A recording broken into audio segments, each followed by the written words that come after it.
As a very famous presenter once said, oh, he said it many times. He went, good morning, good afternoon, good evening. And then I say, wherever you are in this wonderful world, welcome to BWTM Sports.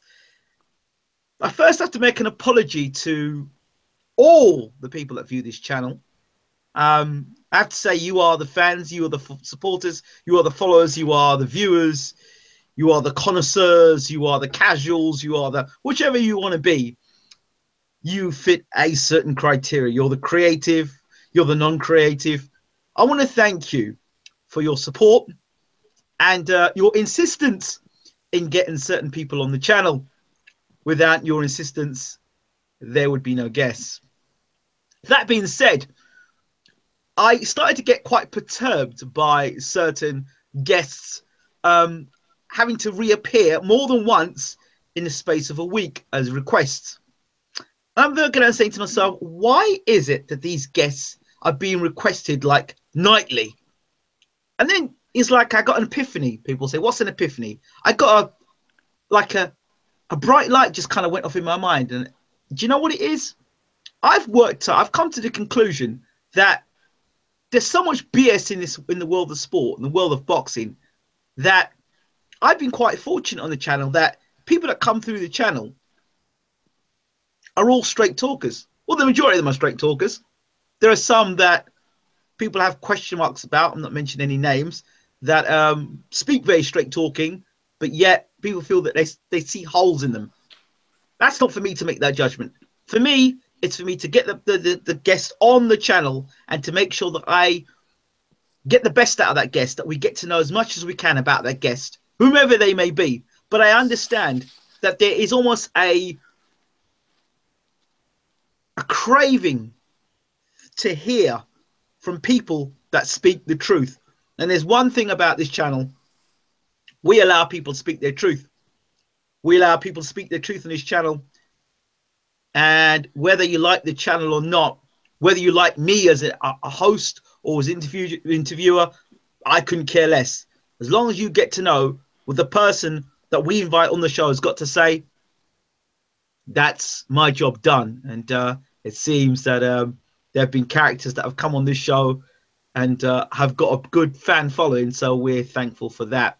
Without further ado, we're going to be inviting back a regular, a fan favorite, and a man who's got a lot to say, and I've got a lot to ask him.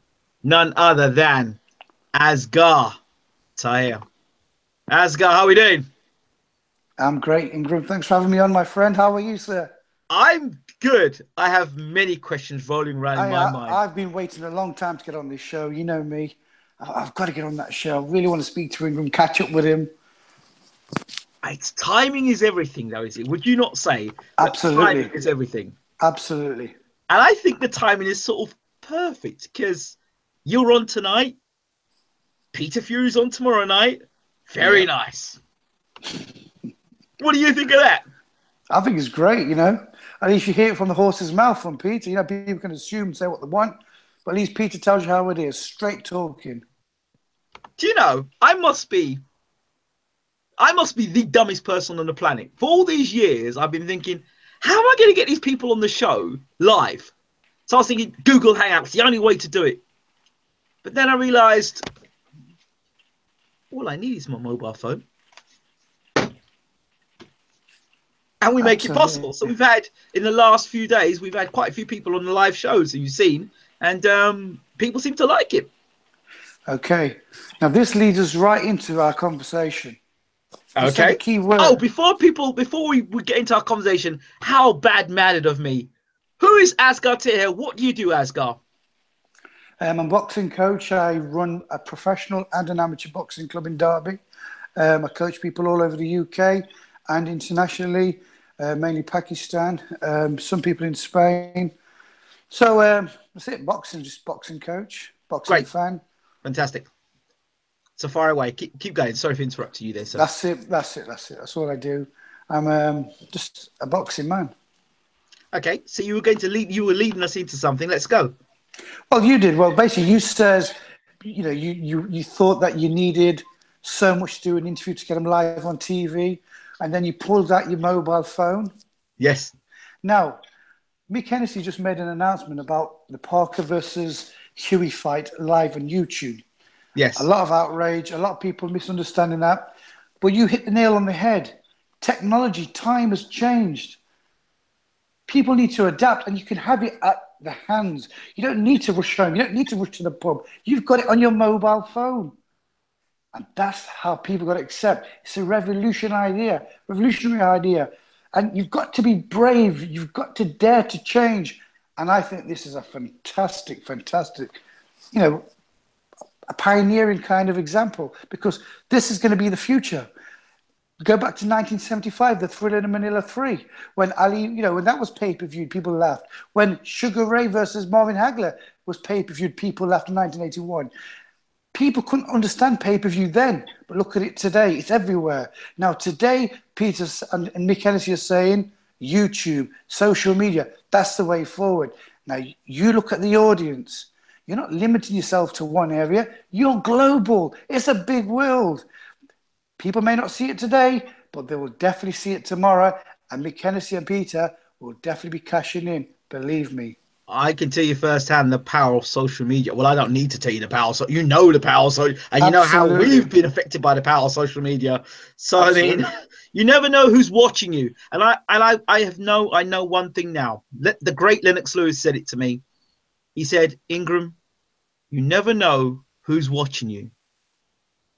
So each and every time you're on, be aware there's more eyes watching you. And I couldn't. When I've heard the sort of people that have listened to the show or watched the show or listened to the interviews, when I hear back through the grapevine, people have told me, this person listened to you or that person listened to you. That person? Really? Why? So it makes you understand. It makes you up your game even further. Makes you realize that other people watching. Can you remember internet banking when everybody thought, you're crazy. People ain't going to buy online. Absolutely. Look at today. It's crippled the shops. It's the future. People can't adapt to change straight away. But they will. I'm gonna say something. It's gonna send you livid already. I'm gonna say I'm gonna say the name. David Hay. If you remember, David Hay. It was rumored that his comeback fight was going to be on YouTube before it went on the Comedy Channel, right? That's right. But David Hay, it was rumored that was going to happen. And there was an outrage, wasn't there? Yeah. But people weren't used to it. I weren't used to it. I didn't understand the concept of it. But then when you understand the concept of it and realize, hold on, the power of social media is a different audience completely. It's who you're talking to. If you're talking to someone who has no vision, then they don't get it. They've got no vision. They can't see no further than the nose. No matter what you say, these people, they're never going to understand it. These are the same people that says, McGregor, an MMA fighter versus Floyd Mayweather boxer. It's rubbish. It's disgraceful. It's embarrassing. But they all subscribed, didn't they? That's what it's all about. It's about numbers. It's about money. Absolutely. And even if they don't subscribe, you're guaranteed to get triple, quadruple more, because like you says, you don't know who's watching. So why the audience? Yeah, the thing is, we talk about audience. Then see, you've got a situation here where Joseph Parker's got an audience already. With all due respect, love Hughie, love his dad, love the Fury family. He's got no profile. And so if he had more profile and that had gone to YouTube, I think that could have been maximized. If they knew they were going to go down that YouTube route, they should have maybe make a build up to that happening. Okay. You know what I mean? You're right, absolutely right. But let me just pause you right there. Right. This is like a trial. I'm not knocking the idea. I think it's a brilliant idea. No, let me explain. Okay. Right now, Hughie Fury is a WBO champion. Yep. Yeah, okay. And with the sampling this YouTube. Now, once Hughie Fury, and he will become WBO champion, then watch the audience. Because you already know how it's worked. You're going to learn from your mistakes. You're going to learn about the marketing, the advertising. There's going to be certain things you need to work on. And come your second fight, second show, You ain't going to make that mistake. And it's just going to generate interest. And holding the WBO belt, he's laughing. And it's a very, very clever idea. Okay, let's get into it. You've mentioned the name Hughie Fury. Let's not beat around the bush. We know how you feel towards Hughie Fury. We know exactly. I'm going to be totally honest in what I say. And I don't try to be, I love Hughie. I've seen Hughie grow up. I've seen his, from his amateur days right through, #1 in the WBO rankings. I love Hughie, and I'm not going to be biased in this. I'm going to be straight. Hold on. I'm going to have to. I love you, Asgar. I love you to the absolute hill. But there's nobody. Listen, if I invite you to Ireland, you get on top of my roof with a trumpet and say, Hughie Fury, WBO champion of the world. You would do it. If I took you to India, you jump on top of the temple, you go, Hughie Fury, WBO champion of the world. No matter where I took you in the world, you'd say it. So it's not a case of you've gone beyond the realms, with all due respect, you've gone beyond the realms of being biased. No. Stop. I'm going to pause you. Okay, go ahead. I'll explain why. And I'm not being disrespectful. No, you won't know. Absolutely. But you know me. I've witnessed. You've seen how good he is. I understand that. I've seen world-rated boxers come and understand all of that. But and let's not forget, unfortunately for Hughie, his illness kicked in. But like I said, forget all that now. I'm telling you, come fight night. Yeah. My word, Hughie Fury stops Parker. I'm not disputing that. All that stuff I'm not disputing. What? And I have to be down the line here. If I looked at your social media page, right? Yeah, I'm not being disrespectful. If I went on your social media page, right? And I went and saw somebody who was a fan of Justin Bieber, and they were a real fan of Justin Bieber, and then they came out and said, well, I'm not being biased. I mean, it's real difficult. It's like if I post a million photographs of Tyson Fury on my wall, yeah? And then somebody asked me, who do you think is going to win a fight between Vladimir Klitschko and Tyson Fury? I said, well, I'm not going to be biased, I'm not going to be biased, but Tyson's going to smash him. And then people look at my background, they're going to say, well, you're not really balanced on that. Do you understand what I'm saying? Because absolutely. So I can talk facts. Okay, let's look at Joseph Parker's record. What was his best performance against who? Takam? Andy Ruiz. Which he lost. I'm not disputing that. No matter what, he was never, ever going to get that decision against Parker. Exactly. So forget. Yeah. That's just embarrassing. Okay. So Takam. You took Takam. Yes, but hold on. I've heard that argument. Again, I'm not knocking you what you're saying. But I would also say to you, well, all right, Takam, is Takam a better fighter than Rudenko? No. Is Takam a better fighter than Fred Cassie? They're on par with each other. Well, all right. Then people say Hughie's best win would have been against Rudenko. Yeah. People would say that he was doing well against Cassie until Cassie started closing range and he got cut.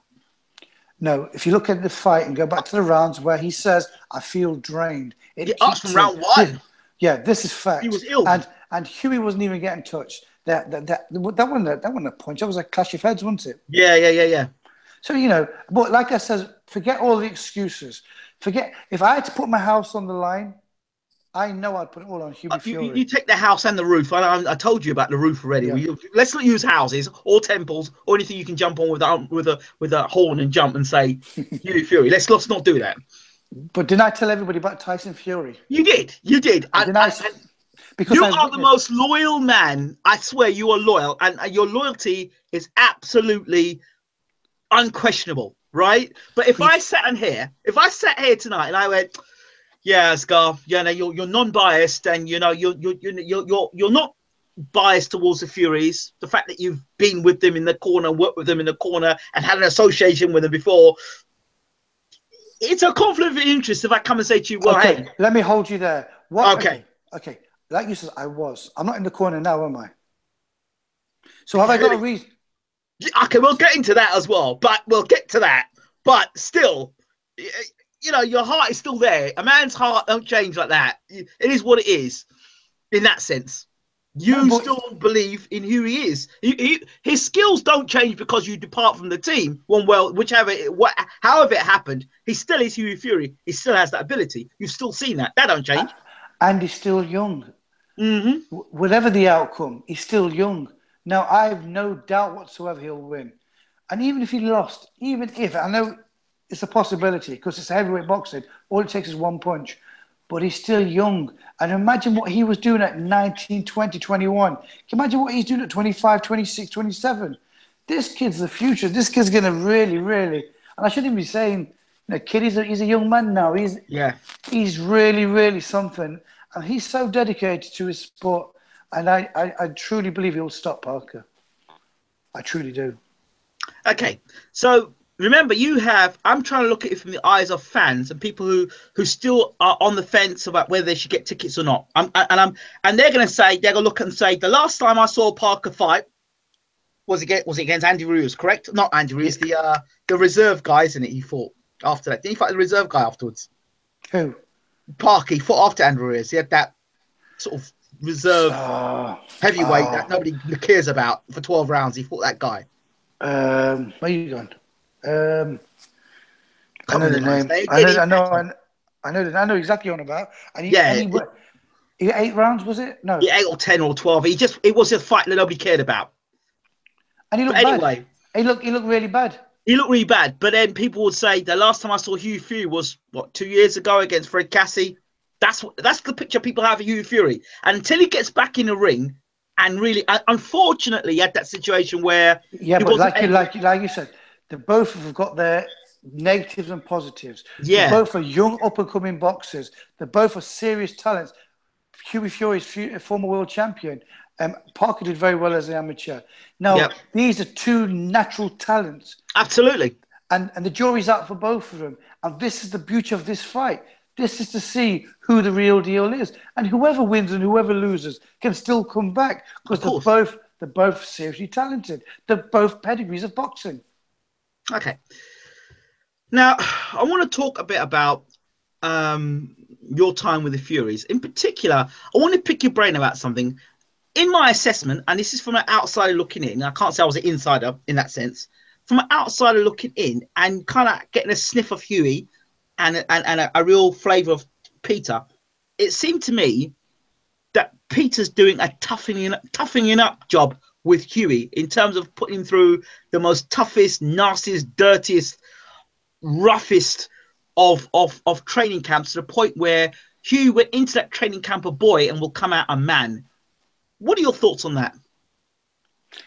I think there's always a reason for what Peter does. Now, it's not a case of putting him in as a boy coming out a man.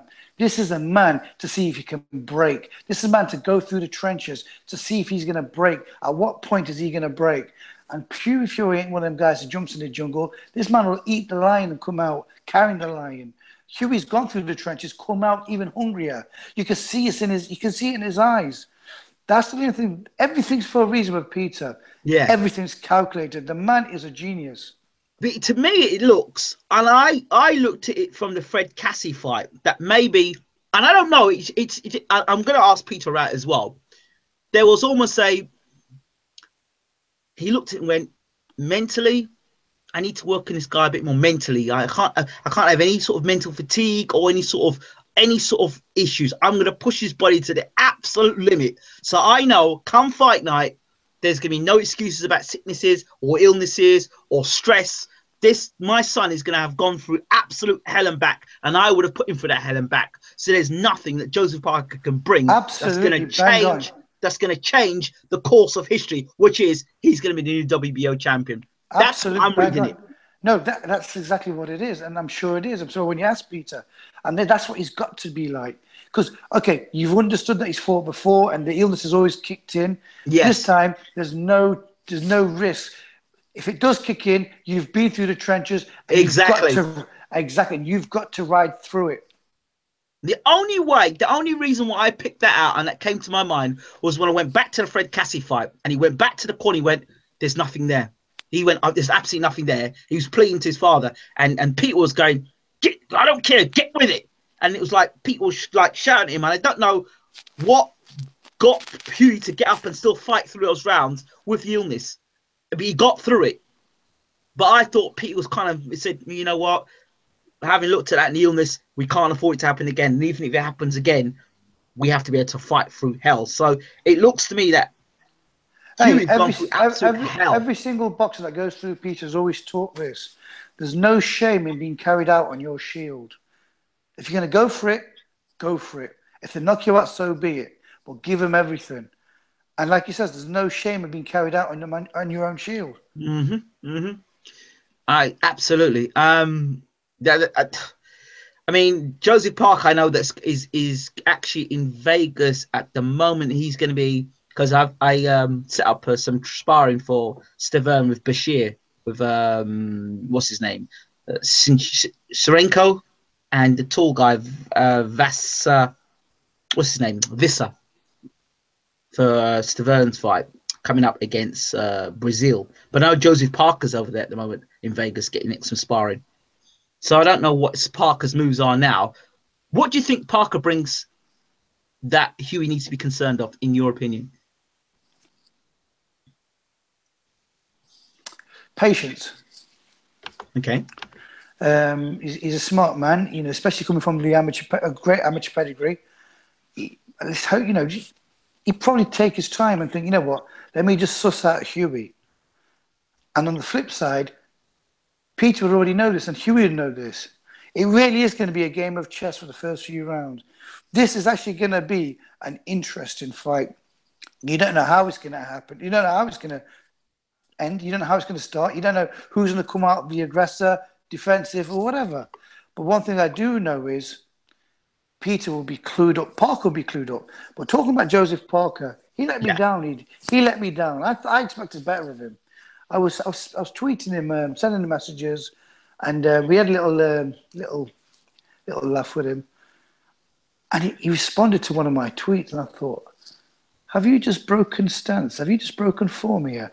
Have you really, has my tweets really got to you? And all the people that I've tweeted, David Hay, Chisora, Vladimir Klitschko, not one of them broke form. And Joseph Parker, he broke form. And I tweeted him back, it says, you're finished mentally. I know you'll be beaten. The coming to Manchester, the roaring of the crowd, the atmosphere will rattle him. And then when you realise how big Hughie Fury really is, and realising how hard he hits, believe me, because looking at Hughie's record, you're thinking, okay, only 10 knockouts. He's not really that much of a puncher. Listen, I've taken people down to bloody spar Hughie, and I've seen Hughie crushing their ribs. People just don't realise. But the thing is, you've seen Hughie. You've seen Hughie when he's well. I've also seen Hughie when he's not. Remember, I've been in that corner. Of course. I've seen him before he's walked into the arena. I've seen the state of him. That's what I'm saying. A lot of the fans have seen Hughie when he's not been at his best. So they've taken the Fred Cassie fight and said he's got no power, he's shit. This is what people are saying. And if you're gonna say, okay, let's look at Hughie's last fight. Okay, I'm a casual now. Yep. I'm a casual dip. Right, Hughie, box rec. He's got no flipping punching power. All right, let me look at him on YouTube. Hughie Fury, last fight. Fred Cassie. Well, he don't look all right, does he? He looks a bit shit. No, he's talking about the fact that he's ill, or the fact that he's got a condition there. But then we'll not take away the fact that he's got a very good jab. He's got very good boxing ability. Them kind of people, they've got. Listen, you've given them. They've got a reason to say what they're saying. I understand that. But these are the same people that probably thought McGregor was going to beat Floyd Mayweather. Unfortunately, believe it or not, this generation of boxing fans, or boxing, because the society today is led by the casual. It's led by the casual. And here's what I say. That's why we've got such crap pay-per-view fights that are allowed to be pay-per-view fights, because us, the boxing connoisseurs, will say, what the hell is that?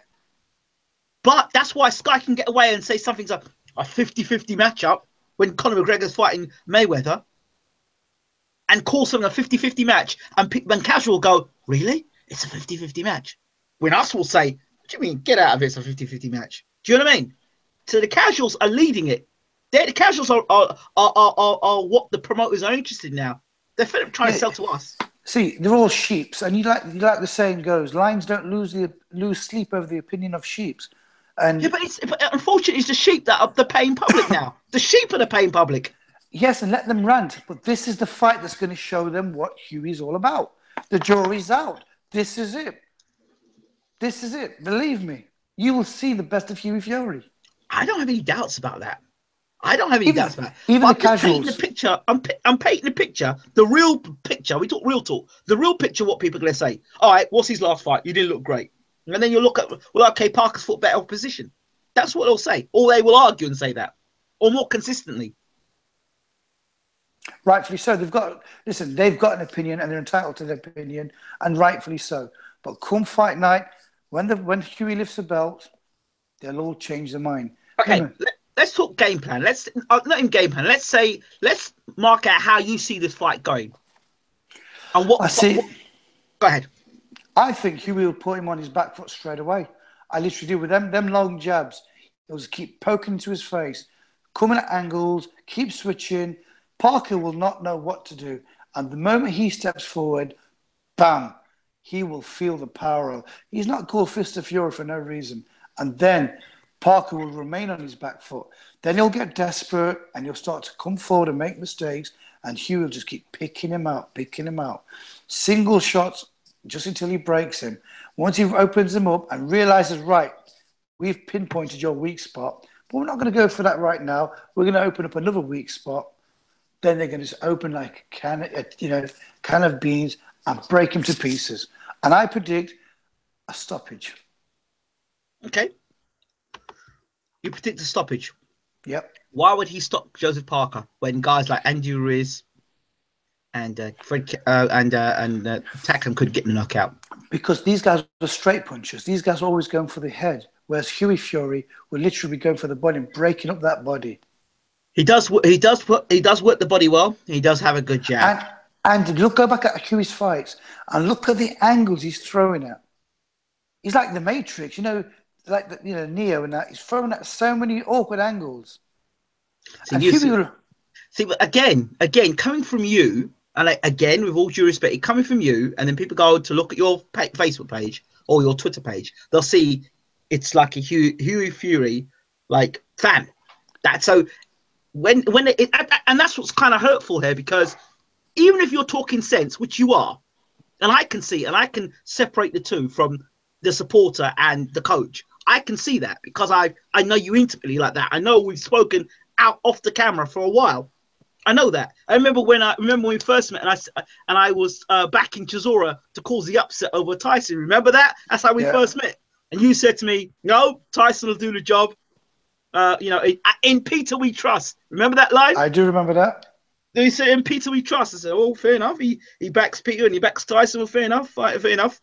And my basis was at the time that Tyson was getting dropped by guys who were lesser punchers, like Steve Cunningham and all those other guys. I said, well, and Jules got a little run of knocking guys over, including Kevin Johnson. I said, well, if he catches Tyson with the overhand right, then we might have some drama. But what does Tyson go and do? Switches it up, turns southpaw on Chisora and keeps him out on the distance all night long. So, and basically plays with Chisora, made me look like a complete idiot. Okay, let's go back to the Cunningham fight. Was Peter Fury in this corner? No, he wasn't. I know. We've covered the areas, and I covered it with Tyson as well. Let me tell you how smart Peter is. And I always remember this fight. I don't know why. I think Eddie Chambers was boxing. Was it Brazili? No, who was it?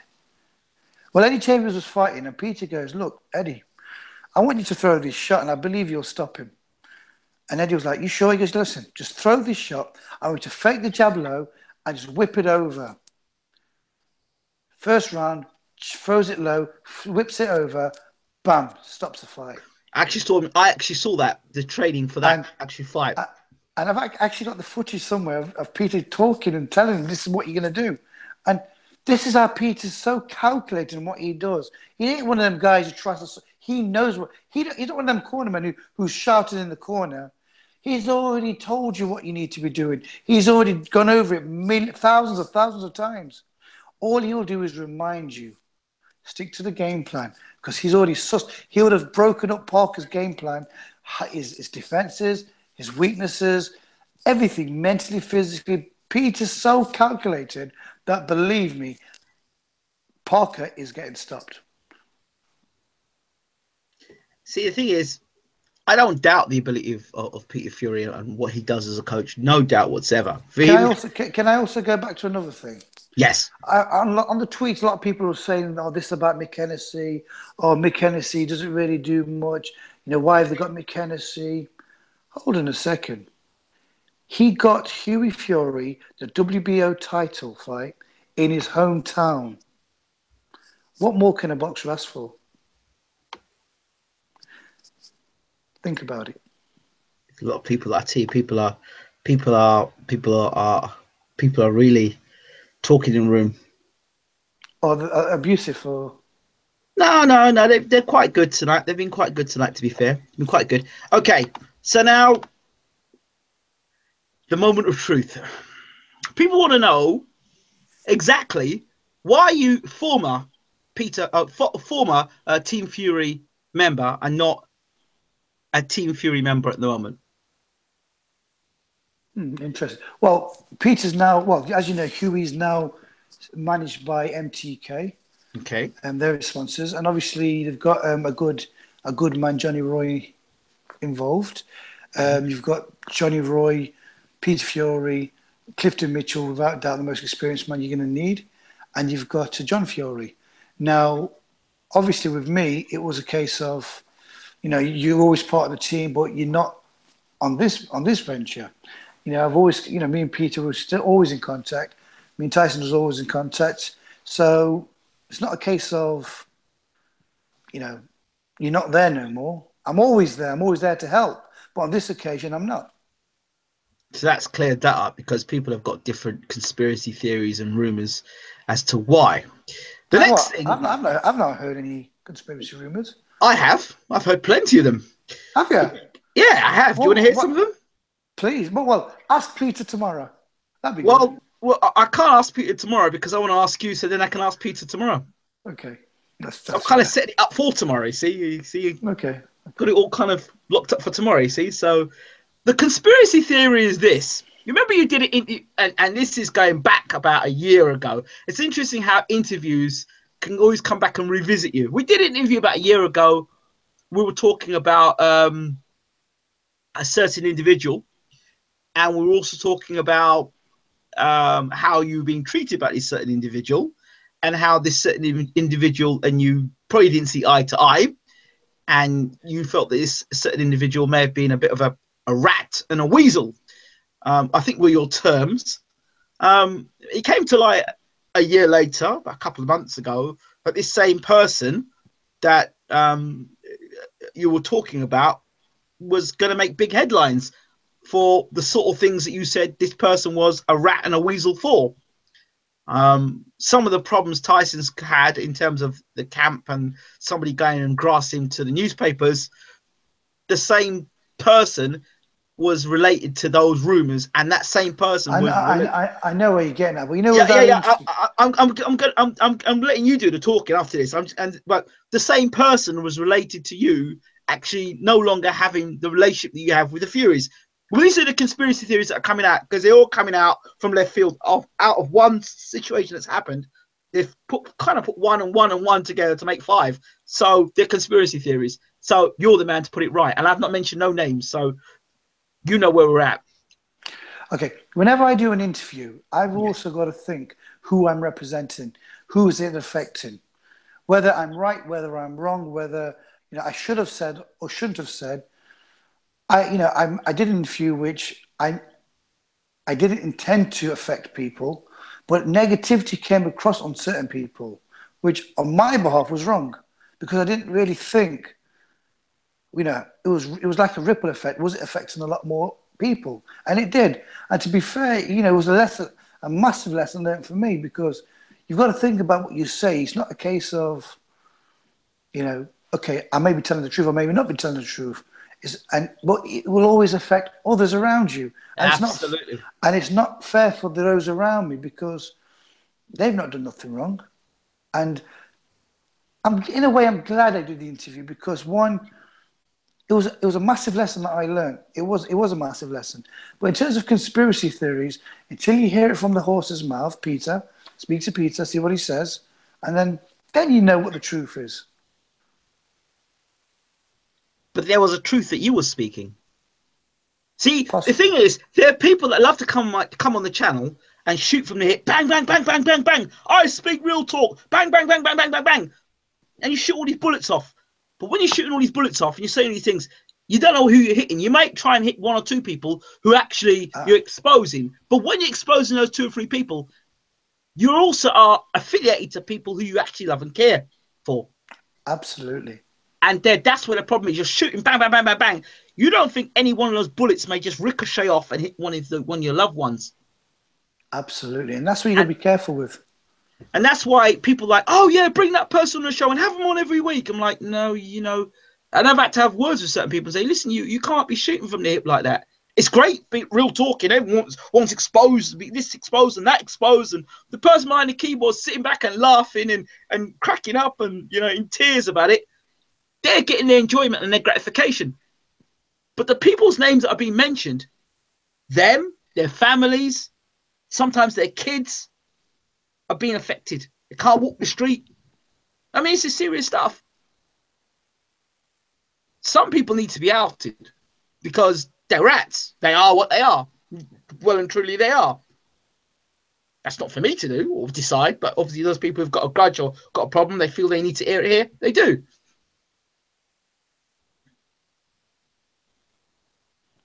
I can't comment on that, to be fair. You know what it is? Like I said, it was a massive lesson learned.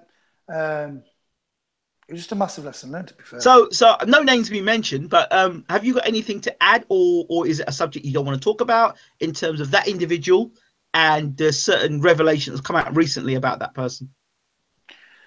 No, that whoever was referring to, if I've offended anybody. No, it's not about offending. It was about a certain individual that you and him or her did not see eye to eye.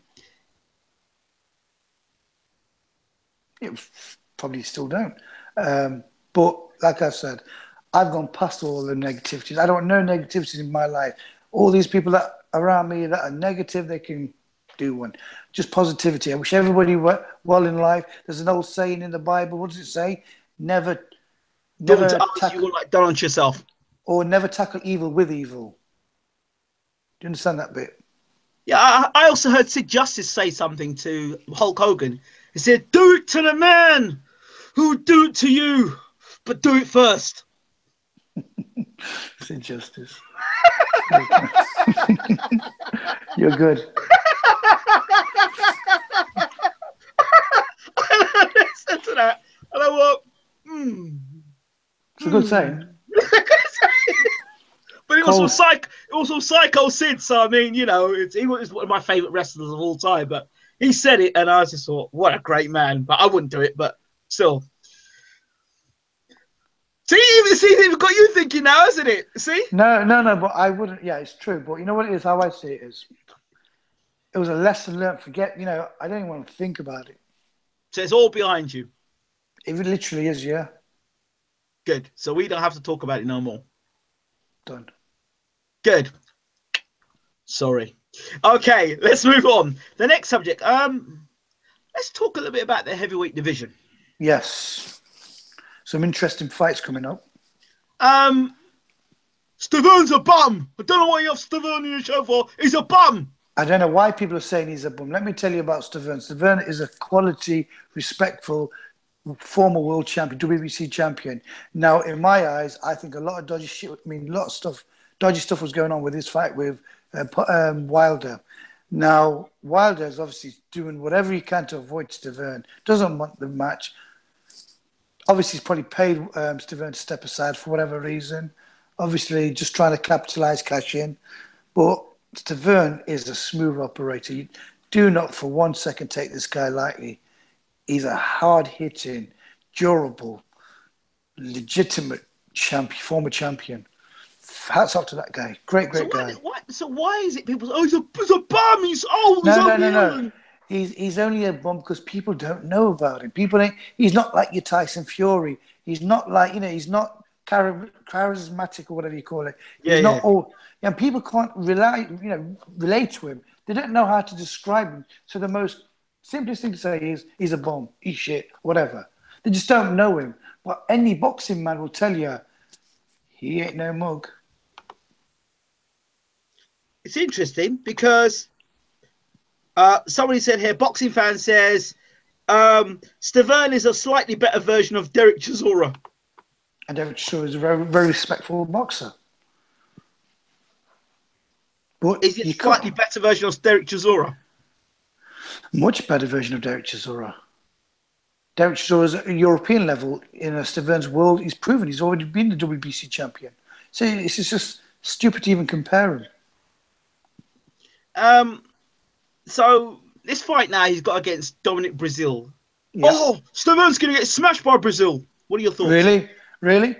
I can't see it going past 3, possibly 4. Because Stavern's got a lot. Listen, he's hungrier. He knows he can't afford no slip-ups. And he must have been training. And unfortunately, I could see, personally, 3rd round, possibly 4th. Stoppage. Yeah, but Anthony Joshua's already done him, and Joshua smashed him, and people say, I'm just... Okay. Difference. Stavern, okay. Joshua can't take a punch, clear cut. A lot of people are not fit enough, where Stavern can take a punch and is fit enough. So you can't compare Stavern to Joshua. I believe Stavern beats Joshua. A lot of people can't seem to understand that. But I do believe Stavern beats Joshua. And to say that Joshua beat Brasilia and Stavern's going to struggle, listen, styles make fights, and it's all about the W. I know Stavern will beat him. Round 3, possibly 4. Stavern says he'll do a better job than Joshua did. Doesn't need to. Obviously, he's going to say that to sell the fight, but he doesn't need to. Because is he still mandatory for the WBC, or has he lost that now? No, he's mandatory number 1, and he's still got that position, and he's managed now with Jay Prince now. So, take your time. You don't need to prove anything. I understand it's going to sell, but listen, if you're WBC number 1, take your time. Just get the rounds in. A lot of boxers are in a rush to impress the crowd. I understand that because it sells. But a clever trainer, a clever boxer will get as much rounds as he can get in, because you need to condition yourselves for when you have these world title fights, because some of them go all the way. What do you think of the fact that Stavern hasn't fought for over 2 years? Does that have an effect on him now, and being an older heavyweight? Heavyweights tend to peak later on in age. And maybe it's for the best. Maybe it got him more hungrier. Okay. Right, let's talk about another heavyweight. Let's talk about the WBC heavyweight champion of the world. Deontay Wilder. Okay. Rumours of a potential Ortiz fight. What do you make of that? Good fight. I think Ortiz will just. I don't think he's fast enough. That's just my opinion. I heard Ortiz is like maybe 45 or 46 years old. And we're talking the windmill, moving around, throwing them windmill shots and just keep moving. I'm looking at a straight right hand, and Ortiz has still not fought somebody who can punch. Yeah, and you just don't know. But one thing you do know is Wilder can punch. So it'll be interesting. It would be interesting. I've gone with Wilder on this one. And I'm not a Wilder fanboy, but I think Wilder can win it. On points, I think he'll just hit a move. I think it'll be like David Hay versus, what's that big 7-foot guy's name, man? Usmanov. Yeah, no, Usmanov. But come on, Otis has got he's got better boxing. He's got better boxing fundamentals than Wilder, though. Surely. Yeah, no, that's more reason to keep moving. Exactly. He doesn't want to get caught up, so he'll just hit a move. We know Wilder can move. I just don't like some of the things he does when he moves back. He puts his hands in the air. He's jumping back. He leaves his hands in the air when he's jumping back. Leaves himself very vulnerable, and he still doesn't know how to block a left jab. But he's got southpaw right. Yeah, but that's boxing. America was desperate for a new champion, so they've rushed this Wilder. wasn't the best of amateurs, was he? So, well, bronze medalist, wasn't he? But he, So, but he was American football, wasn't he? yeah, but he was a definite bronze medalist. There was no doubt in that bronze medal. Our actual current gold medalist, there has always been a question mark about whether that gold, because of what he did and the fact that people think he got beaten before he got to the finals. Who are we talking about? Joshua. Joshua's gifted that title. Everybody That's knows what I'm it. saying. That's what I'm saying. But listen, in Joshua's defence now, let's be honest. Forget his past because he's learned. He ain't been boxing that long. Yeah. He's proved himself. I think so. Because, yeah, especially with the Vladimir Klitschko fight, because he was beaten and he sucked it all in. He listened to his corner, kept his form, and he pulled through. So that showed me a lot. Mm-hmm. That's the kind of man you're dealing with. If you don't capitalize, people say, "Oh, Vladimir was old. He could have finished him off. He could have, but he didn't." But Joshua did his business. For me, he answered a lot of questions, and I was impressed with Anthony Joshua and take nothing away from him. Absolutely. Right now, he's the king of the castle officially for now, and give it his credit. Give the man his credit. Enough. Absolutely. Mr. Fury himself. Where is he at? Has he retired? He says he's retired because all the politics. Listen, Yeah. Tyson wants to come back. You know he does. Everyone can see it. He's a fighting man. Spoke to him the other day. Obviously, he's trying to keep in shape. But, you know, as a professional athlete, you can't keep training non-stop until you know that this is the game. Situation is. Exactly. Absolutely. And unfortunately for Peter and unfortunately for Tyson, they don't know where they're at. Peter has to fully focus on his son's world title fight. I made 2 predictions. Yep. And both predictions have come true. Which are? Give the belts up. Keep the ring magazine belt. Absolutely. You said it then. And you was right. Yeah. Belts have all gone. I also said this year to Tyson Fury, don't expect the red carpet treatment. They will do anything and everything to keep you out of the sport of boxing. You will not get a pass back into the sport of boxing. I stated it. I quoted it. When I heard about all this drug scandal, all this stuff. I'll put it this way. My feeling is that it doesn't do good business having Tyson Fury back in the heavyweight division, because especially being in the UK, because he asks the first question. Well, he's the guy that took the belts of Klitschko. That means he's the man you have to go and see. That doesn't do good in terms of marketing if you're trying to market one heavyweight to be in the castle. So you can see a lot of envelopes being passed around here, can't you? Well, okay. I mean, look, if I've got the number 2 and the number 1 is there, he's the man. He basically owns the kingdom, yeah? He owns the keys to the kingdom. He went and bought the kingdom. He's got the keys to the kingdom, yeah? So you have to literally go in that man's house and take the keys off him. But you've got a little, so you've got to take the keys off him. Well, you've got to make that man vacate that house.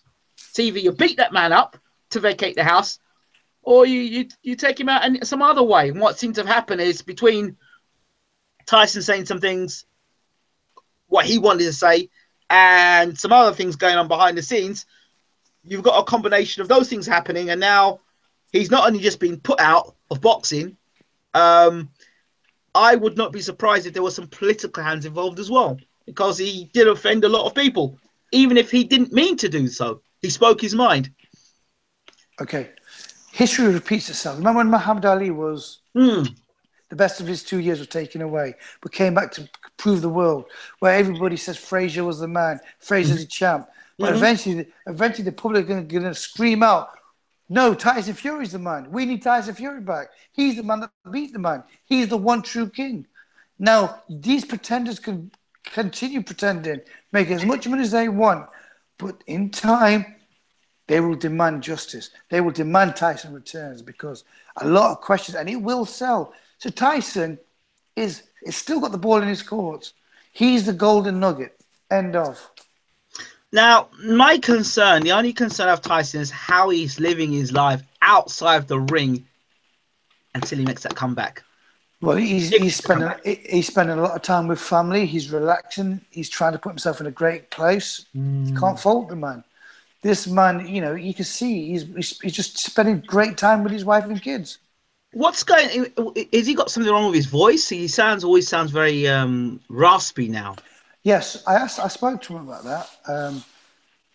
A boxer, Ty Mitchell, punched him in his throat in sparring. So that's what I've been told by him. So that's where that voice thing comes from. So is that going to leave him, or is that permanent there? What's going on? I'm sure that will leave him. He'll be fine.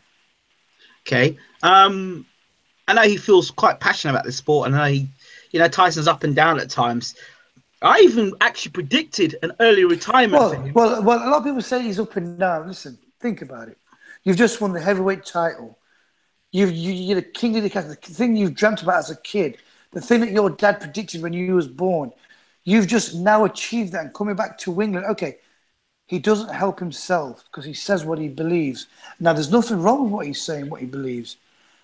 But sometimes it's not everybody's cup of tea. But I'd rather live in what I believe than be something that I'm not. Does that make sense? What's Tyson's thoughts on the media and the media that have covered him in the past? Does he feel that they've betrayed him and left him for dust? Or I've never actually spoken to him about the media, but talking about the media, they've got a right. And you know how the media is because they've done it to past boxers. You've seen what they did with Mike Tyson, with Muhammad Ali. You can see the other boxers that have come along. But once you've not singing to their tunes, once you're not singing from their scripts, they'll make you an outcast. Well, like British boxers British boxing, they'll bring you up and then knock you down. Straight down. And then they realise, damn, but it's always been the same. Now, look at people like Paul Gascoigne, and look at people like what's happening with Wayne Rooney, and look at what things are happening with Georgie Best. And Beckham. And David, it's just so sad. And when are we going to learn? These are our pride. These are guys that represent us, that represents Great Britain. People are crazy. Do you think we'll ever see the end of this situation with Tyson and the UK? I do. I think they know it's a bit of a pickle. And what they probably are trying to do, this is just my opinion, by the way, is look for a way out. Say, look, you know what? Let's just forget about it, move on. That's what I think. I don't know anything about the case. All I know that we've taken the greatest heavyweight of our time, today, heavyweight, Tyson Fury. He's achieved the impossible. And we should have at least helped him out. The public should have got behind him. The media should have got behind him. But we let him down, I think. But do you feel that he fully appreciated the people that actually supported him during his time as champion? Do you feel he gave back the same appreciation people showed him at the time? There were people who stuck a camera in his face and didn't give a damn about him, but there were other genuine people out there that actually cared about him and actually cared about him, the person. Do you think he understood the difference between the two? Definitely, one smart man. Let me tell you, Tyson Fury is one smart man, and he really does. There's times when he'll text me, and you're thinking, wow, he's remembered. And, and there's times where you just don't hear from him. But like I said, with Tyson Fury, in my opinion, the only person that can help Tyson is Peter. Them two are chemistry made in heaven. These two, once this fight's out of the way, I cannot wait, and I'm sure they'll be back. And like Peter says, Tyson's got to want it. Tyson's got to want it more than anybody else wants it. Forget the fans, forget him, the trainers or people around him. He's got to want it. Like you want oxygen, like you want to breathe. You just got to want it that bad. And then the team around him say, let's do this. But what's his motivation? He's a rich man, multi-million pounds man. He's probably got investments. He's got a lovely wife. He's got beautiful kids. What the hell does he want to come back to this sport for? Money. He's rich. He's wealthy. Tyson not rich, he's wealthy. Okay, maybe Tyson Fury will think, you know what, I can make a bit more money and I can help a family in such a part of the world or wherever. Or I may have brothers or nephews or nieces or relatives that I want to look after, or friends that have been loyal to me, or whatever.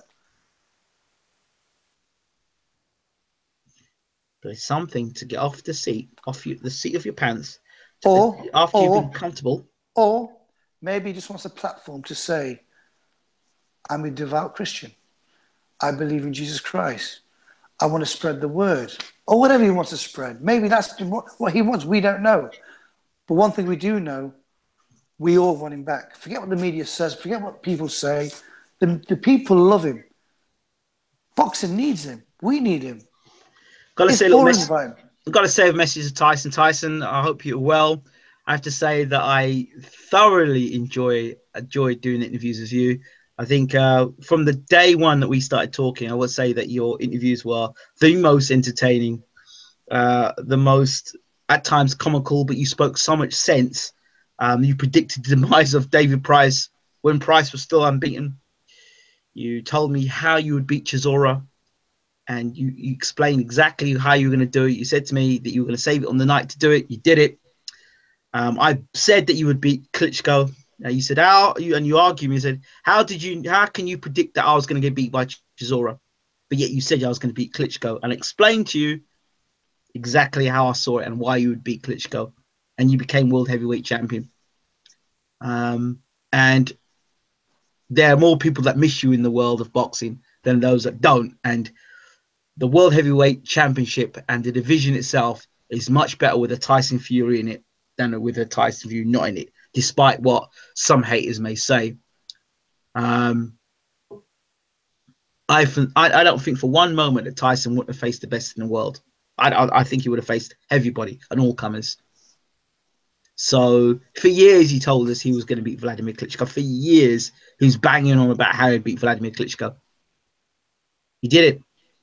What I would love to see, which we'll never know now, is what he would have done in the rematch. And I think that fight, had he beaten Vladimir in the rematch, he God knows what would have happened in terms of where he would have been. But I think there was also some politics there as well. You know, being a champion, but yet, in my personal opinion, I believe that he may have been a champion, but he still had to owe Klitschko that rematch. He still was tied to Klitschko.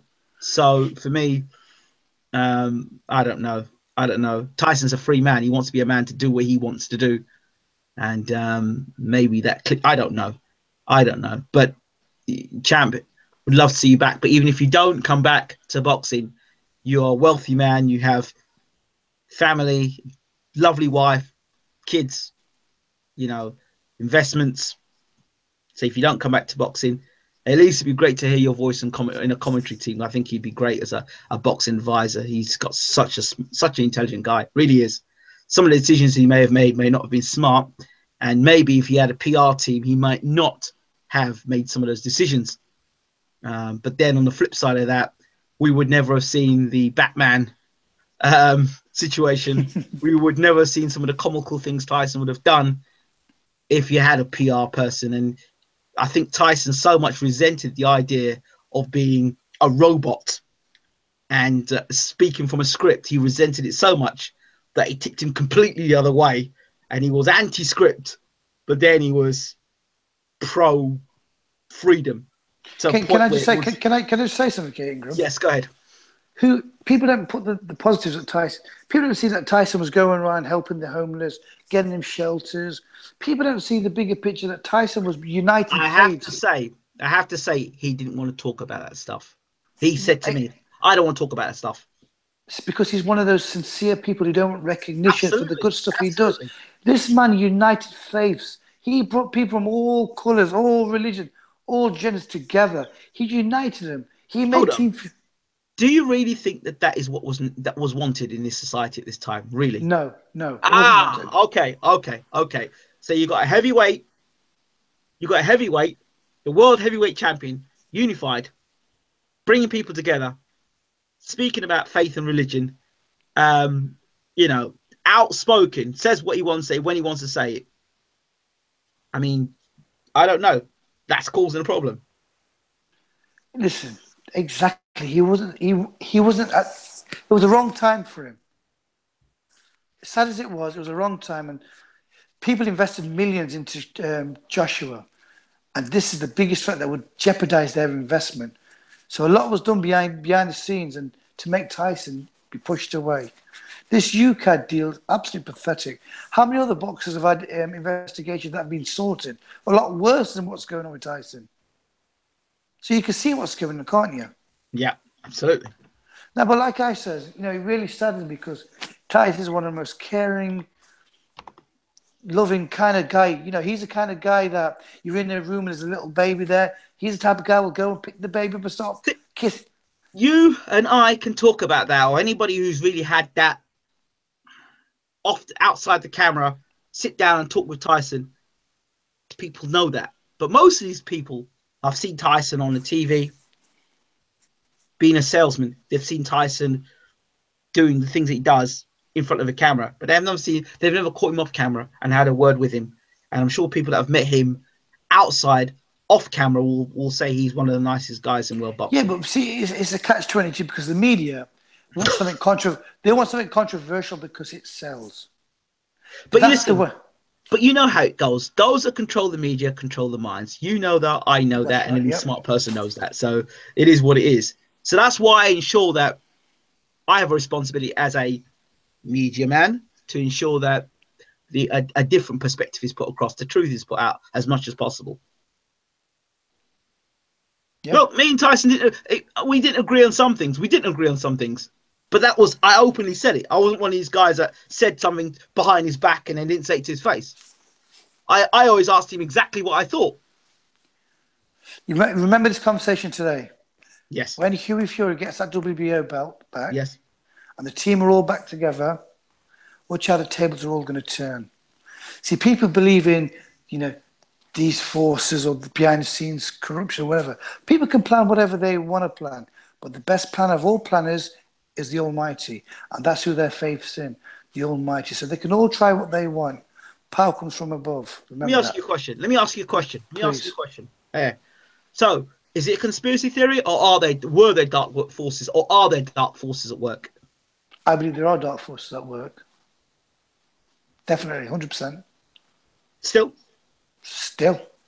Because why ain't things happening? Why hasn't the case been, should have. We need closure on this. How's about this one?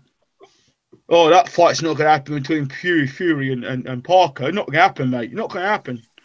They came out with so much crap, haters. Dogs will always bark. No matter what they say, haters will always hate.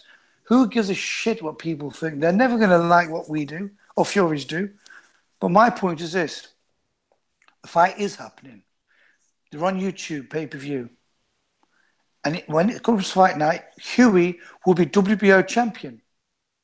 So they can try whatever they want.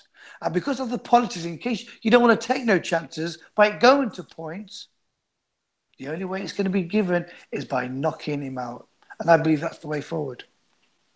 So there is no conspiracy. So Hugh becomes WBO champion. I heard the story that the first defense would be against David Haye. I heard that as well, yeah. Well, seems that way, doesn't it? It's kind of like... it's like... I heard that was like... See, me, I don't like David Haye. We know that. But everyone's got reasons why because of that. Whatever reason, it's their reason. I'm sure it was just a case of going for some sparring, but I don't know the story behind that. I cannot stand David Haye. I can't stand him. I don't want to go into it because I'll offend a lot of people. But yeah, maybe we'll just... Yeah, okay. So you're not going to go to a next site now, autograph signing of David Haye dinner? Well, I went once and I was banned. Well, we had 6 security guards around, and there was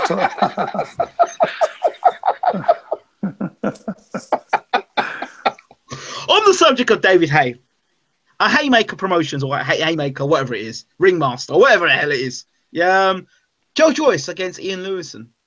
Good fight. Very brave fight. Listen, George Joyce is a workhorse. Ian Lewison is really anything special. No, he's not. But it's still a brave fight for his first debut fight. It's a fantastic fight. But the Well, fight that... hold on. He's a workhorse. Bloody hell, I've never heard that before. The only time I've heard a workhorse is when people play cricket and you get a bowler and say, yeah, he's a workhorse. What the This hell? guy will keep throwing. I keep going. His pace. You know, some people they gradually get stronger and stronger and stronger, or they gradually decrease. He's like that all the way. That's the level. That's his pace all the way. There's none of this. There's none of this. It's just non-stop 12 rounds, that pace. And he'll keep coming at you. But that's not the fight I'm interested in. The fight I'm interested in, other than Hughie, is Nathan Gorman versus Nick Webb. And that's an interesting fight. Okay. Why? Because they're both up and coming. They're both, they're getting over 10 ref fights now. And this is like, who is the king of the domestic titles? Domestically level, I'm talking. But what about Dave Allen? People go say, what about Dave Allen, mate? Have you seen Dave Allen's shape? He's in fantastic shape, isn't he? He's in great shape, isn't he? Is he really coming to cruiserweight, or is he just talking that? No, he's talking that. I did a real silly thing the other day. I was in Sheffield and we're in the gym and I was going to do some recording and Dave said, and I didn't clock, when you just think something, but you just don't really calculate it out. He went, do you fancy doing a move around, Ingram? And I went, yeah, it's no problem. I'll have a move around. I didn't really think about Dave Allen move around, me and Dave Allen move. I didn't pick that in my mind. It didn't go through it didn't calculate in the brain. So I went, yeah. So do you want to do some body part sparring? I said, if it's body sparring, why not? I have it. So I put my gum shield in. I didn't have gum shield. I put the gloves on. Got in the ring. And the next minute, I've stood up. I've got my jab going. I put my jab out. He's walked straight past my jab. I've tried to slip him once or twice. On the ropes rolling. Of course, I've got a guy who's 19 and a half stone whacking me in my ribs. I'm like, hold on, what the hell am I doing? I'm trying to punch his back. It's like, and he's just, and Dave Allen's physically so strong. He's like, he's a very smart boxer. He is. I tried to slip out once or twice. But I got away from him once or twice, slipping, turning, spinning. I couldn't do anything. Even when I tried to spin, when you slip to the side, you try and spin this person. You do some young weight or maybe a little bigger than you find you can do that. But when you've got a guy that's physically so much bigger and stronger than you, when you do the slip, you're not moving anyway. You're just. I love to watch Dave Allen versus Tom Little. That'll be an interesting fight. Yeah. Dave Allen versus Tom Little will be a good fight. Yeah, very good. But will it happen? We don't know. But it'll be a lot of words have been exchanged with them too, so it'll be interesting. I think he said to me, "What the hell am I fighting Dave? What the hell am I fighting Tom Little for?" True, but it'll create a lot of interest. I would like to see him fight Sokolowski. No, I'm talking more domestic level, just to prove domestically. Then Sexton, he's fighting. Who's he boxing? He's boxing someone. He's fighting against the guy that Joshua knocked out. Cornish. Yeah. Cornish. Yeah. Oh, Sexton will knock out Cornish. Oh, God. I don't know. It depends which Gary Cornish turns up. I think Gary Cornish will get knocked out. I heard Dave Allen chinned him in a round in sparring. Was this at the Fury gym? It was Hughie that knocked him, wasn't it? It was the first 30 seconds it happened. I don't know when it happened. But his first 30 seconds, he got in the ring with him, put the gloves on, they touched gloves, and then Allen hit him and knocked him out in sparring. That says it all, doesn't it?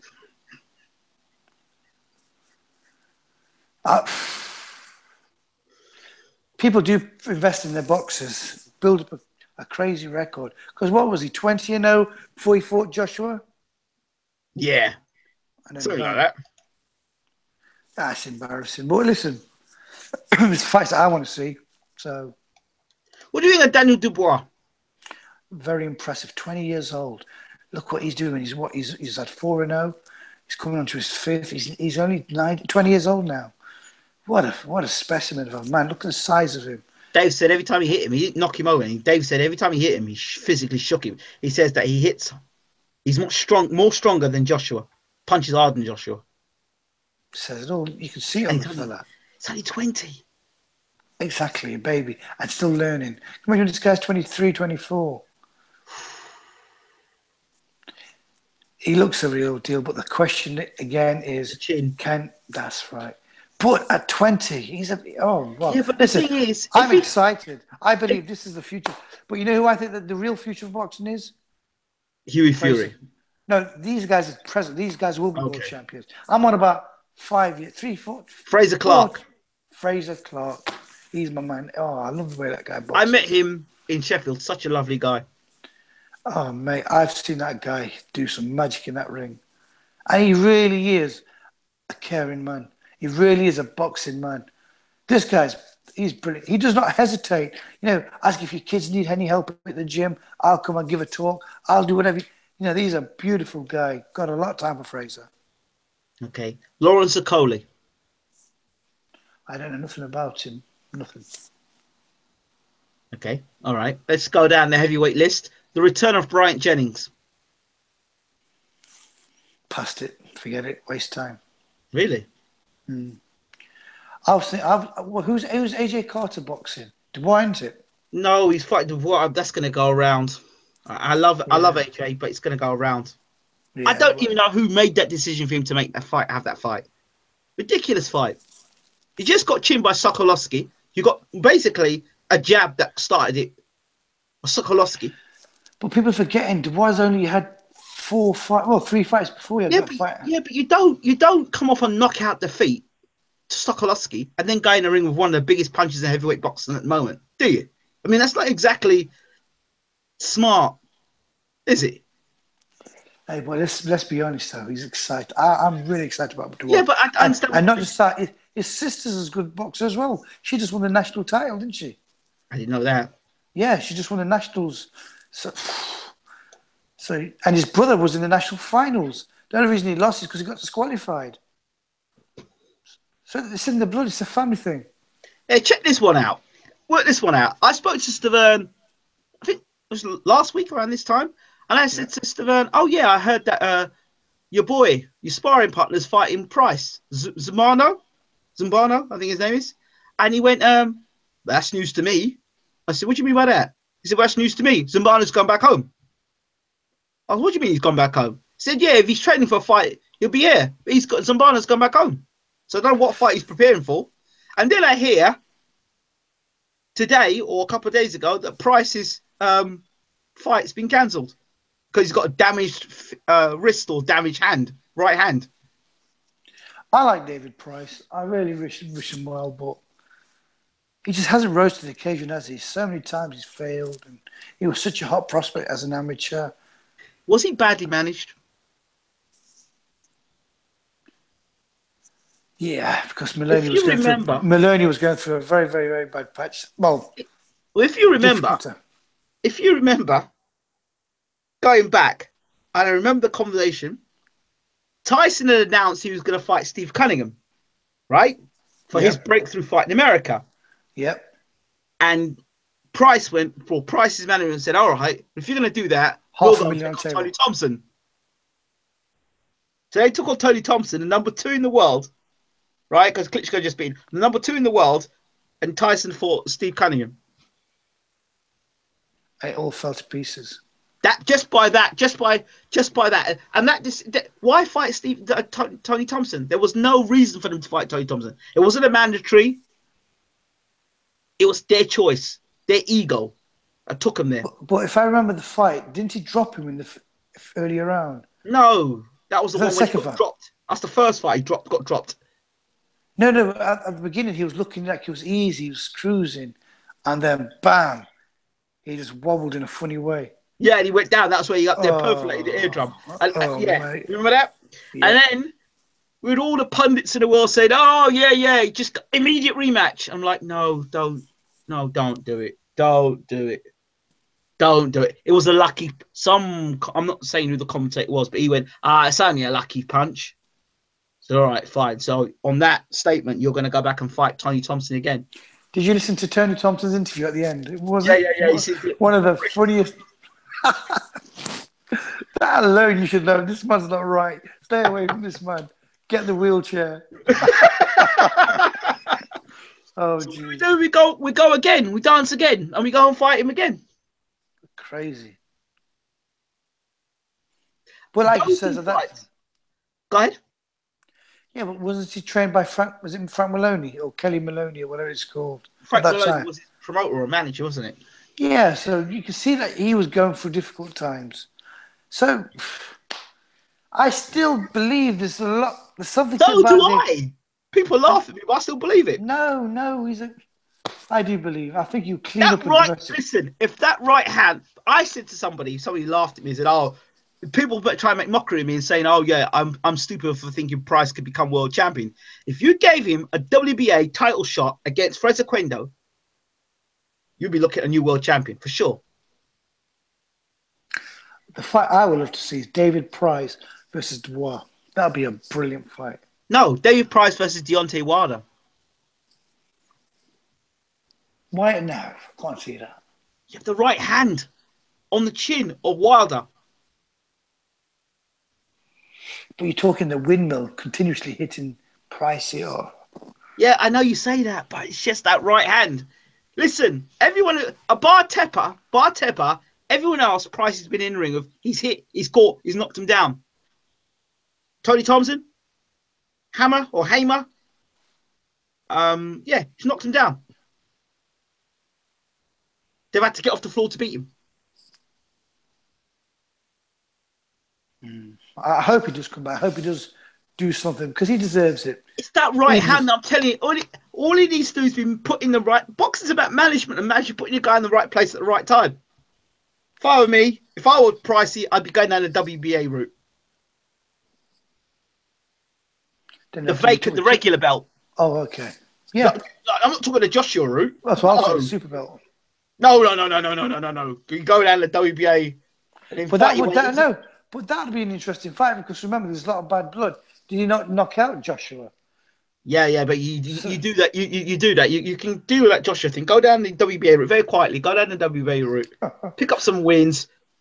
Hope that Fraser Quendo is still the mandatory challenger for the title, and then he and Fraser Quendo get it on.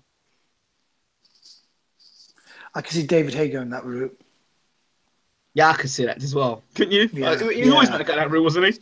Yeah. So David Haye, David Price, good fight, possibly.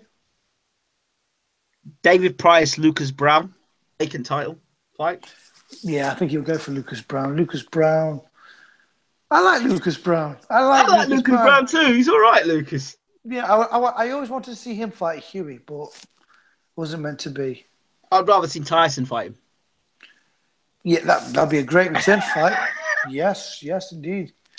I've got some good pictures of Tyson and Lucas Brown together. Yeah. That would be an interesting fight. I think Tyson's far too skillful for Lucas Brown, though. But too skillful for Lucas Brown. But that right hand that Lucas has can wipe you out like that.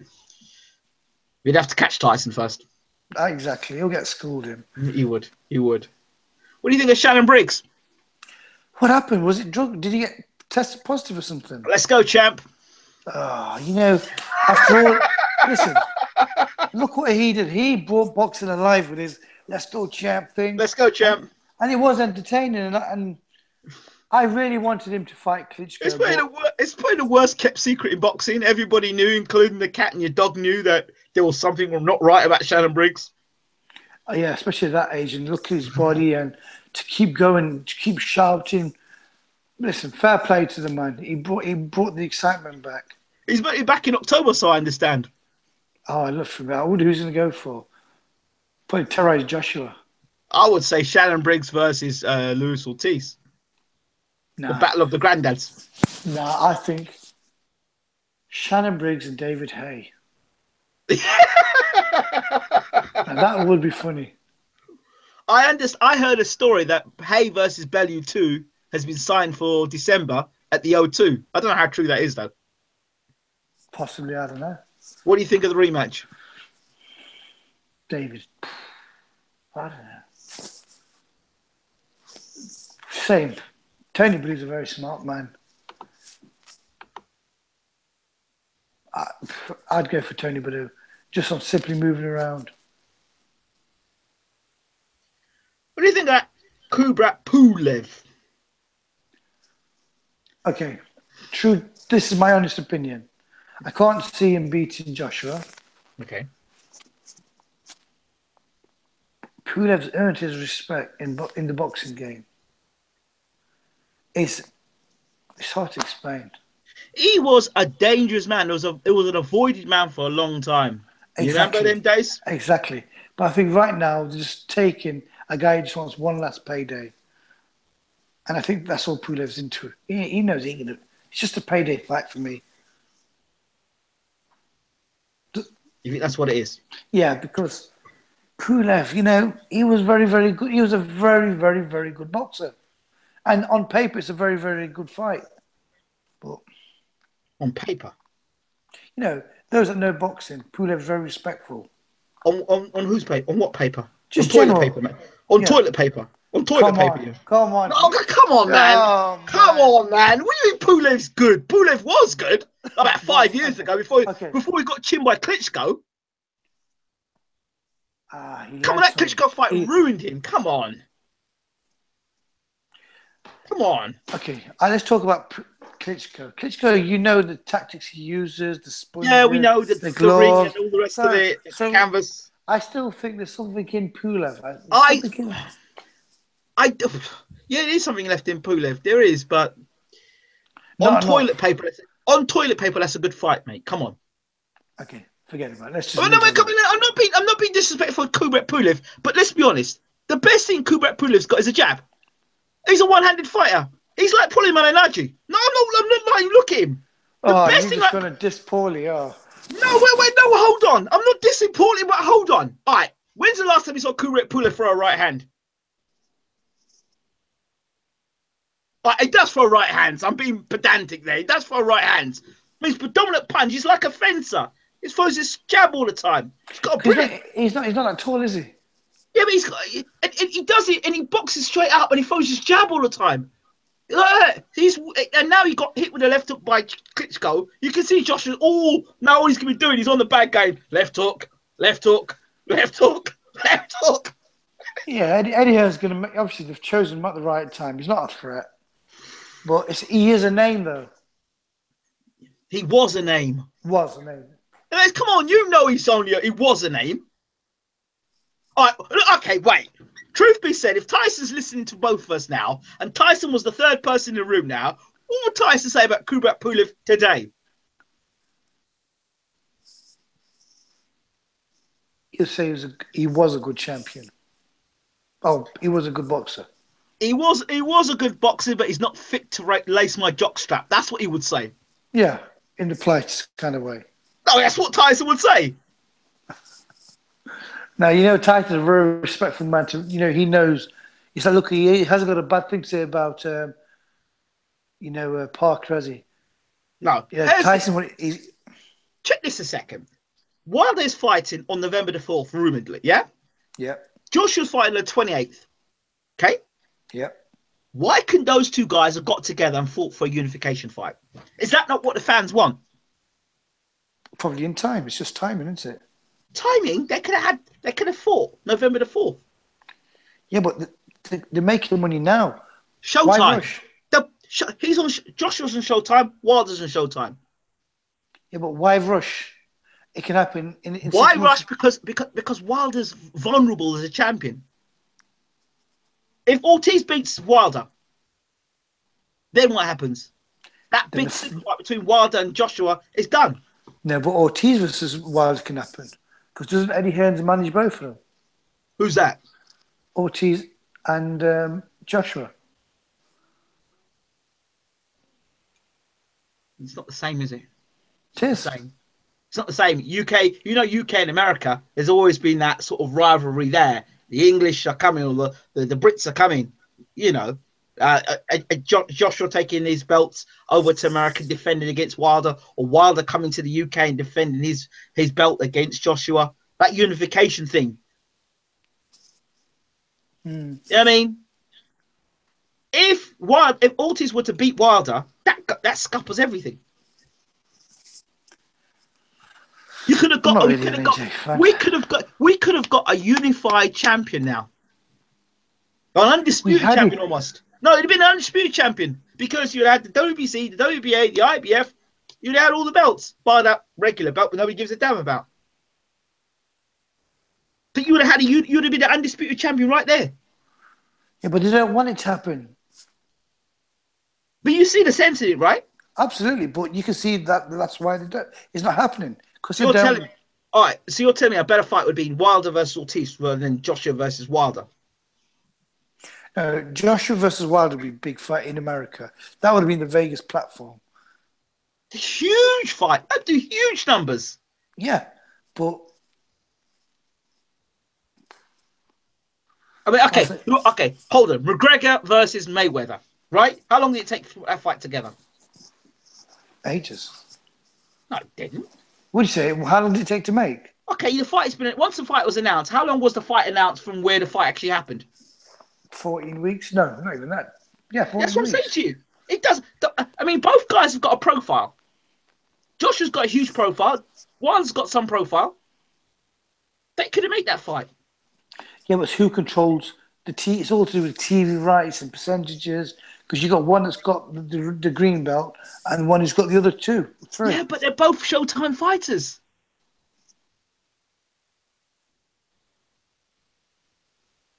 But They're both Showtime fighters. so it could happen on TV, but it's about cash cows, isn't it? Would you give up your cash cow? Because one could possibly lose to the other. Well, one is going to You're lose. making that fight. Come on, man. Well, Joshua could have got his ass kicked by Klitschko that night when Joshua fell down like a sack of potatoes. The cash cow was on his way out. And then he rose and then he saved somebody's balls from, drowning. So, I mean, if you're gonna get cashed out, then at least cashed out in the biggest fight in heavyweight boxing in the last X amount of years. Listen, the biggest fight will be against Tyson Fury. He's the cash cow. Well, yeah, He's no. the man. Listen, the winner of Wilder versus Joshua, then Tyson coming back. Whoa! Imagine that. Joshua Wilder, all the belts on the line, those two guys fight, and then Tyson comes back next year. Woo! That'd be massive. Imagine whoever is what undisputed champion versus the former champion. The legitimate champion. Well, that's the it. True champion. Well, okay. Well, he would say, you were the champ, mate, but I've come and cleaned out your house now. I've got all the belts. What you say? No, you robbed the belts. You was gifted the belts. Well, that's a conversation to have at a press conference. Come on. Is that not a platform for something tremendous? Yeah, it would be. It'd be very good. And Tyson, all he would have to do on the night is show up and do what he had to do. And he wouldn't have to fight 2 or 3 men to be the champion because he'd have the undisputed belt right there, intact. Yeah, great fight. There you go. You should be a promoter, you. Maybe I should be. But I think it seemed logical to me. We still don't know whether Wilder's fighting Ortiz. He was calling out Joshua just the other day, wasn't he, Wilder? Joshua said, listen, Joshua will go down the Dillian White route. Oh, we know that's going to happen. Yeah, you can tell. And I think White wins. Is someone sending in questions or they slating us?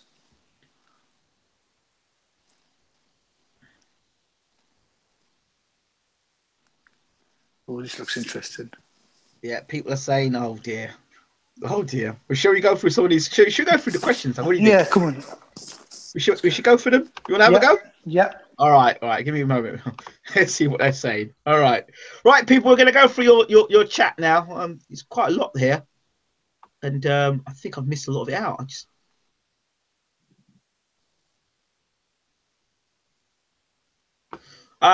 Wayne Lovett says many people. Wayne Lovett. Wow, I've not heard from him for a long time. Wayne Lovett says he comes out every so often. Wayne's a nice guy. Yeah, Wayne says many say Tyson will be destroyed by AJ. Don't. Tyson just loves doing the impossible. Dane Horn says Joseph Parker's going to take over the whole division. Of course he is. Dr. Dredd says Tyson, great entertainer.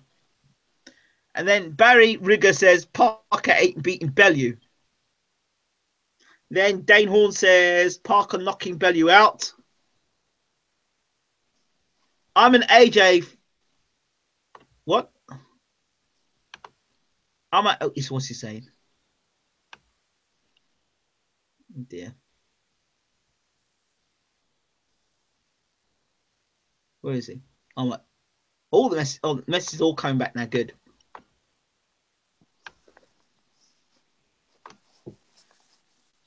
Slowly, all the messages are coming back. Listen, Larry Love says nothing the Furies will do will be accepted. Mikey says great words, Ingram. Nah, says Barry. Parker has no power. Couldn't knock out a wank. Peter Powell says well said, Ingram. Tube says Bellew starting to believe his own hype, talking about beating Bisping in UFC. What do you think? Anything's possible. He's proven us so many times wrong, hasn't he, Bellew? So anything's possible with him. Carl McDowell says, got to be for justice. Well, I think he's talking about earlier on with Tyson and the whole drug scandal and all the rest of it. And UCAD. Peter Powell says, Steve Cunningham, the whole Philadelphia got behind him and every man in it couldn't beat me together. Never mind on his own. That's what Tyson said. But Mart's MBE says true, but at the same time, that rant in Channel 5 was so unnecessary. I thought it was necessary. Dane Horn says he doesn't. He have power. He had 23 wins and 18 KOs. Wayne Lovett says shame the way he was treated by the British public. That Joshua fight will always sell as long as Joshua's in boxing. Barry said, I miss Wayne Lovett. How are you, Wayne? Cunningham, the battleship, says Barry. Top man Tyson, if you're listening. Mikey says, Asgar, tell Tyson to listen on demand. LOL. Parker knocking Hughie out and Bellew for Bellew. Mark my words. Who said that? Dane Horn. Tube says, I prefer Tyson realness to fake people. Tyson's honest. Some people criticize him for his comments on women, yet no one mentions when he said he'd KO Chisora for every woman who'd suffered domestic violence. True. Good point. Barry Rigger says Parker couldn't knock out a nobody last fight or a fat egg that fight before. I like Parker, but nah. Modern broadcast says, yep, and now you're getting somewhere. ... Dane Horn says, you don't know shit, my cuz. Truth, says Barry. I've had conversations. Carl McDowell says, I've had conversations with close friends, family, etc. about Tyson Fury and defended his name as an honourable man till my voice sounded like I'd been punched in my throat. LOL. F the system, says Carl McDowell. Mikey says Fury is wank. Dane Horn says too quick, too powerful, too smart. Mart's MBE says everyone is forgetting while Tyson has his time out. Everybody else are regularly active and getting better by each fight. Therefore, it can only be getting tougher for Tyson not saying he can't. Well, listen, they all need to understand Tyson has got this hearts, mate. Big difference.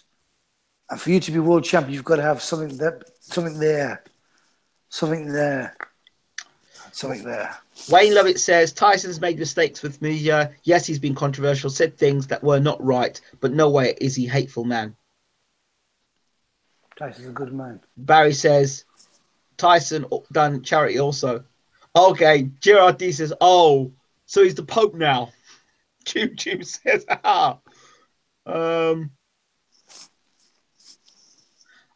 Barry Rigger says no way he's scared. Joshua ain't shit compared to Tyson Fury, says Lee Robertson. Dark Force at work in the WBC. Spot on Asgard. Dark Force is 100%. Tyson is God to you lot.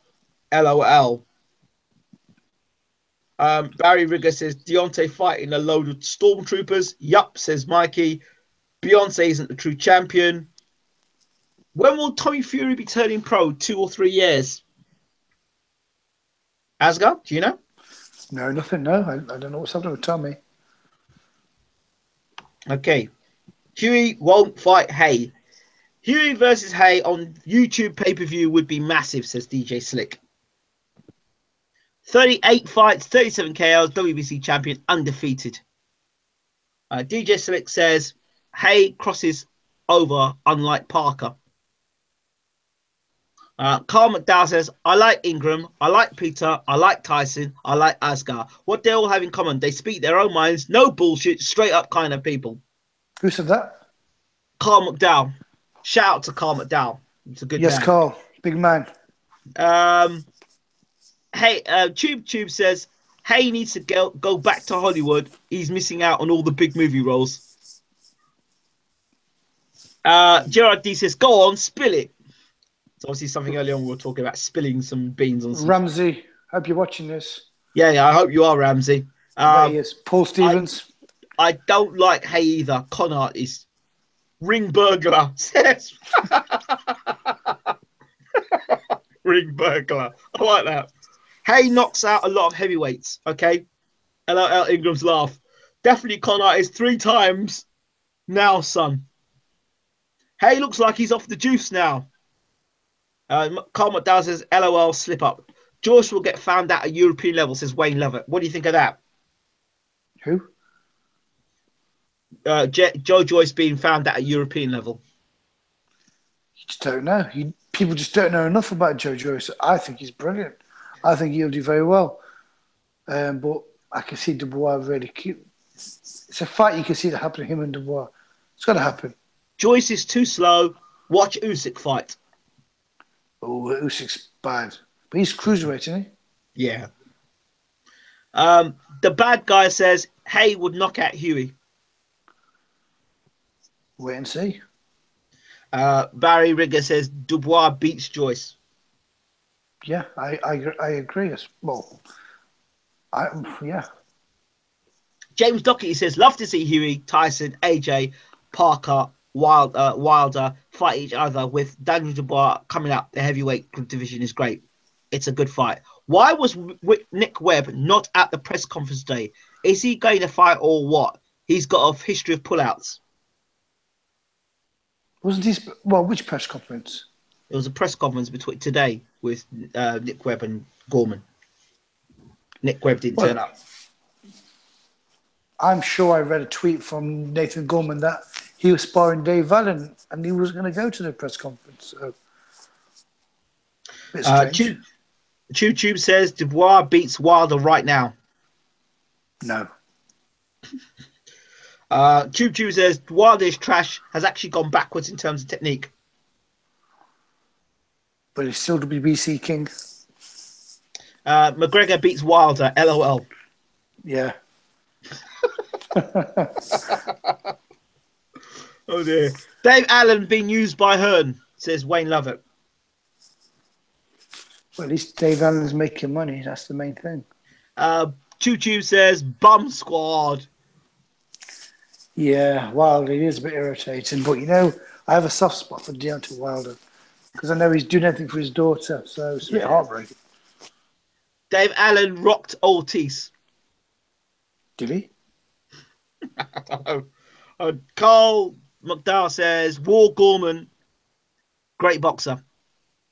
Barry Rigger says Allen's a gatekeeper. LOL. IBA. Oh God. James Doherty says Dubois could be one of the best. His footwork is great. He has a hard punch in both hands. If he improves his speed, combos, and his chin is good, he'll be number one. Doctor is Alan Price. No chance. You just don't know until he gets punched. Alan couldn't beat Little Fury, let alone Hughie. Little Fury, oh yeah. LOL, says McCormick Dow.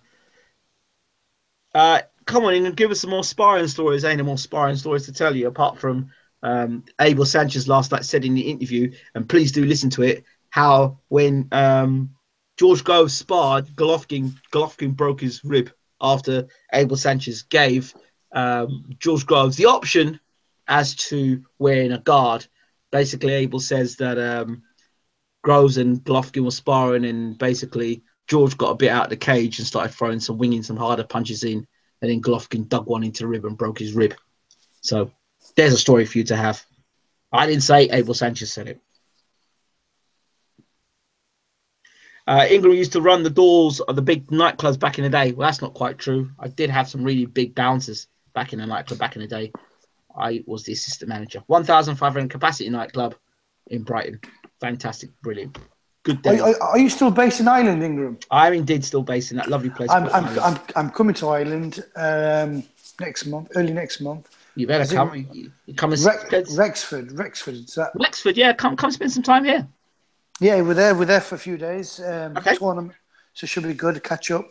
I was in Dublin a few months back. Oh, thanks for letting me know. I appreciate that. Cheers. I did. I sent you a message. I didn't get that message. I didn't get it. You did. You said you weren't using the UK. That's probably why.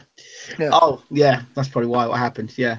So you probably did send me the message. Apologies, but this time, don't come into another man's backyard and not, come and say hello. We will definitely come. Rexford. That's where we're at. So it should be good. Wexford. Yeah. I've never been to Wexford actually, so it'd be good. Let's see. Dubois is former number 2. Josh Stanley looks great too. Fraser would have medalled if he'd gone to World Championship last week. Fraser is matchroom security. Let's see. Fraser is, yeah. Josh Taylor is the best pound-for-pound boxer at the moment. Probably in Scotland, yeah.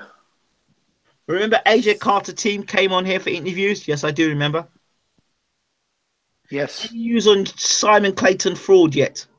Yeah, Russell Hartley did an interview about it on my Joshua Pulev video, so check that out. Why not Dubois Sokolowski instead? Sokolowski has more power than Carter and he's very durable. That's exactly why. He owes Brian King 5K, so I understand. Lovett says 130K. The fraud has come to now. Poor Brian King lost 2,300. Wow. He fell off ladder. Price needed to leave his comfort zone. 130,000. Wow. Somebody's come out. Acid Valley versus Simon Clayton. YouTube pay-per-view. Any thoughts, Asgar? No. Okay. Martin Murray, the boxer's friends, lost 21,000. Oh, dear. Imagine if Price fought AJ in December. He'd have been left out cold in 30 seconds. Oh, dear. David Price is the heir to the Klitschko throne, says Tony Bellew in 2012.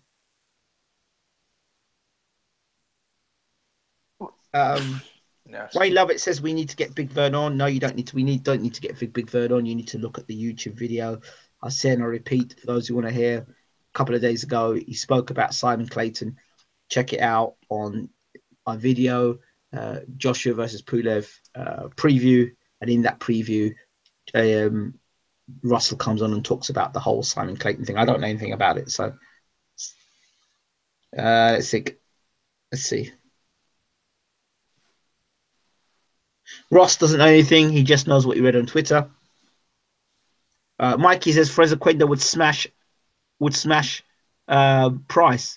No, he wouldn't. Do you think Fraser Quenda would smash David Price? No. No, I don't think so either. People just don't realise how strong and good Price is. People really don't understand that. Mikey says Price is finished, Ingram. No, he's definitely not finished. I still think there's some fuel left in that tank. Definitely. So do I. Maud Brokaw says, I know he was. I'm still not sure why he took it upon himself to do that. It has zero to do with. But hey, if he saved some poor kid from losing any more money, it's probably a good thing. This is Modern Broadcast.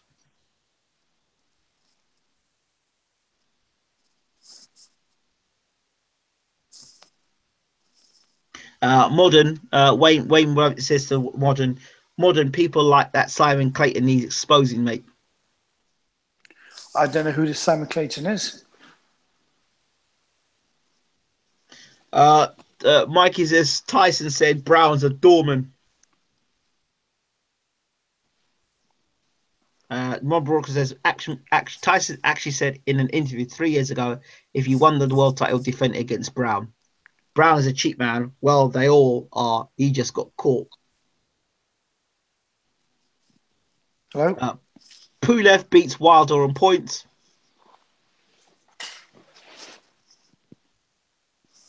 Wayne Lovett says stiff European Pulev.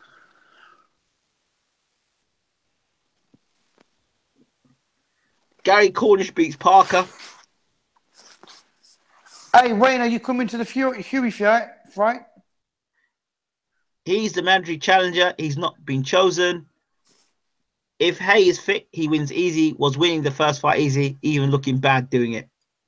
Hey, can I just say something, Kingram? Yeah. Ask people, have they ever been to a world heavyweight title fight? And think, Manchester, you've got two of the up-and-coming stars, WBO champion Parker versus #1 contender Hughie Fury for the WBO crown in England, in Manchester. So people need to cash in on this once-in-a-lifetime opportunity to witness the future of boxing. Nathan Gorman beats Stavern. No. Two different levels. Pulev beats Chisora. Chisora beat White. In reality, White was the biggest test for AJ, bar Vlad. So I'll say it's one of the better fights he's had. Then Eduardo makes bullshit about Joshua wanting to keep the IBF because it was for his first belt. No.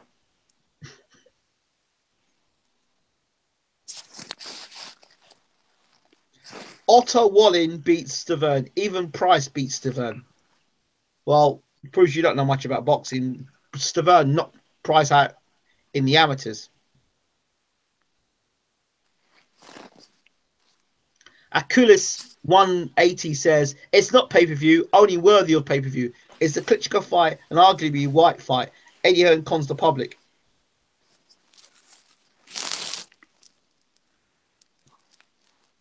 AJ still a cash cow after a KO, says H Boss. Tyson Fury's dead, man, please. You'll see he'll return. I Ballistic Cat.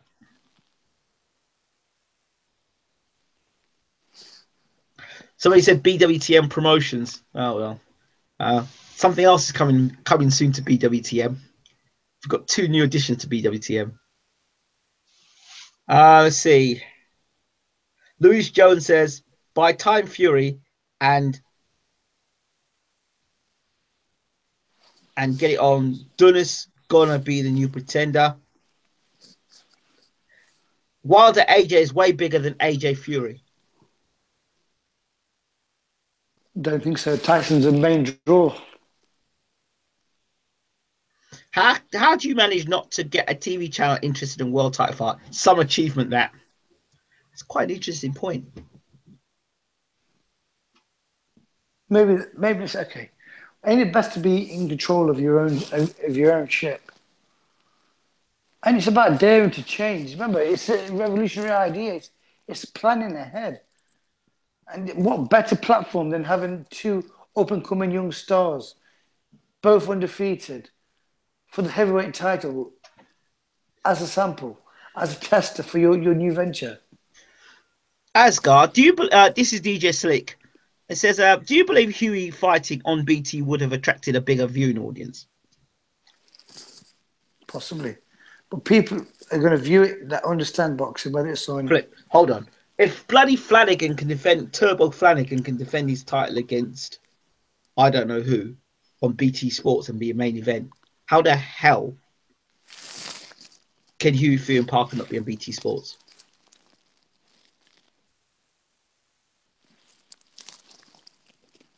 What are your thoughts on Linares Campbell? I'm picking Campbell to actually dethrone Linares. What do you think? Really?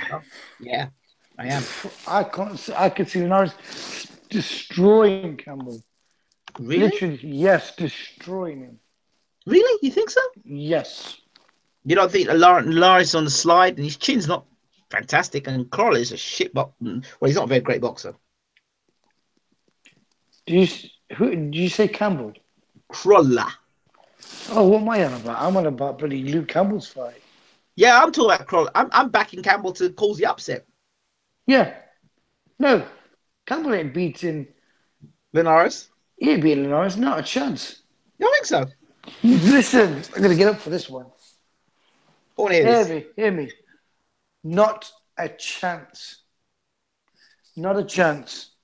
It ain't happening. A lot of people I know have been up to spar Linares, and they says, listen, he's a smooth, slick, hard-hitting operator. So, and I don't really rate Luke Campbell. Don't you? No, I do. And in fact, I do like him, what am I on about? But not in this fight. I don't favour him at all. Long arms, southpaw, run reach, amateur pedigree. He's going to be better than Crawler, right? Yes. Right. No. What am I saying? No. You think Crawler's a better boxer than Luke Campbell? Not better boxer, but... No, come on, man. No disrespect to Crawler, right? And what he did to come back from that injury was amazing, incredible, right? You have to call him like Lazarus, but let's be honest. Darlie Perez is probably the worst champion in the history of boxing.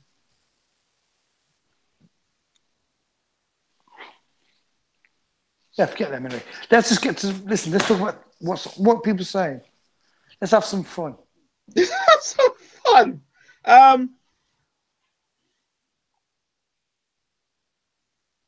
Here we go.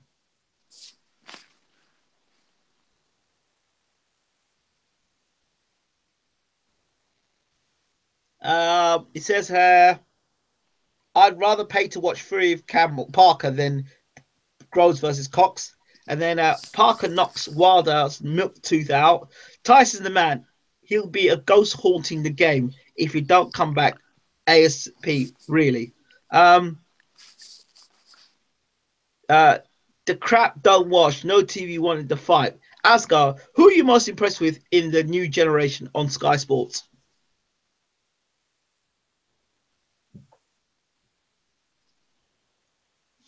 Well, has he? I'm thinking. Who am I impressed with? You know who I actually like? That Joe Pickford. Yes, I've seen him coming up. I used to go to Alfie Warren's shows, and he's a strong guy, but... He reminds me of a poor man's version of Carl Froch. It's supposed to be... Funny enough, you mentioned Carl Froch. Some good talents come from Nottingham. I've seen some good boxers today. Yeah. But I don't know. I'm trying to think who. Felix Cash? No. Lawrence Okoli? You don't know much, mate, he said.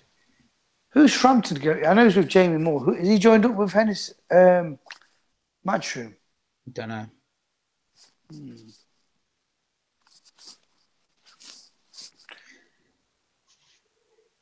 Look, sure. Let's see what's got here. Right. YouTube has bigger viewing audience than any TV broadcaster. Bellator tried YouTube pay-per-view and it flopped. Who did? YouTube. Who tried what? Bellator. Bellator. Who's that? Bellator, like it's like a UFC sort of thing. Mixed martial arts. More broadcast. If they believe Hughie can win, then why don't they put it on terrestrial TV? Well, I'm tuning Louis Jones says, Ingram, who's best prospect bar Yards and Dubois? Josh Taylor. I like him. Josh Taylor, definitely. I like Joe Pickford, but he gets caught with too many big shots. But I like Joe. Hey, remember this name? Mahib Fazluddin, Flashy Faz, the young Yemeni boxer from Sheffield. This kid he's going to be the man. He's the guy. Talk to me about the what's his name again? He just won. He just beat thing for the English title. Arthur Nickwell, Yeah, tell me about him. What's going on with him? managed by what's his name again? Goodwin, trained by Clifton Mitchell. His original trainer and manager was Clifton, but he's come back to train with Clifton. Former light, heavy, now cruiserweight. He's avoided. He's avoided by everybody. Everybody says they want to fight. He's got the title. He's prepared to fight anybody, but people avoiding him like the plague. Good kid. I've known him since he was a baby. Literally. Very good kid. Okay. I'm going to mention two other names. Virginder Singh. Yep, Virginder Singh.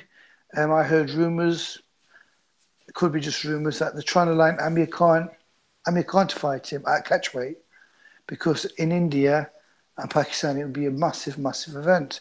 Wow. I don't know. This is what I've heard, rumours. So I don't know if it is true, but that's where the money's at. Virginder Singh versus Khan. Prince Patel. Now, Prince Patel, I really did like him as a boxer. I think he's one of the nicest guys. When you get to know him, not all this, whatever he tries to be. Right. He's not been active, has he, at all? No. He made those comments about Barry Jones, and he's been gone since then, I think. Totally unacceptable comments, disrespectful. He must feel a bit embarrassed about what he said. When you actually stop and think about it, I probably understand what Prince Patel was trying to say, but it did not come across at all. It didn't do him any favours. And you shouldn't be saying things to people like Barry. It's disrespectful. That's my good friend. That is my old gym mate, Barry Jones. Disrespectful. Actually, I need to get him on the show. I think Modern Broadcast, are you a YouTube channel? And then Rob Plant says modern terrestrial TV doesn't exist anymore.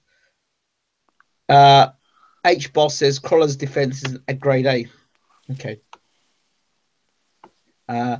Aculus 180 says Manchester needs to show up for Fury. Much better fight than Crawler versus Burns. Fury wins on points, winning a boxing masterclass.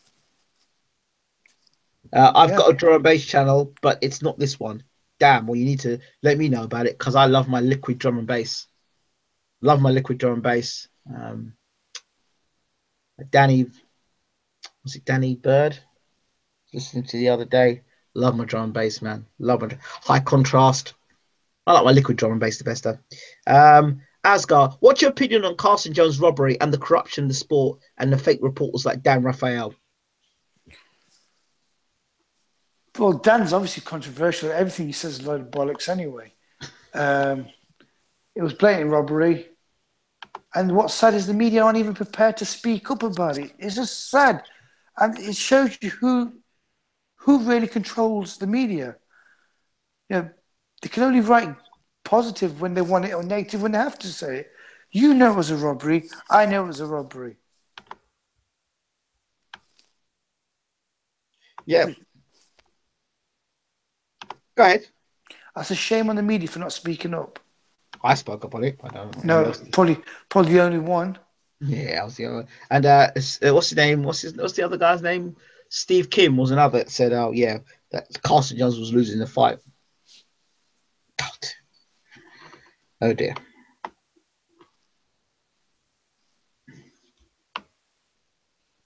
Question. Who's your pound for pound at the moment, Asgar? It's between. It's got to be Lomachenko, isn't it? It's got to be. It's got to be. But I still like Triple G. Oh man. Was it Usyk?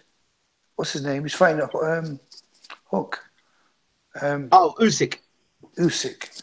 I like Usyk. I really do like him. But it's got to be Lomachenko for me. But then again, Rigondeaux. Oh, I don't even know. Too many.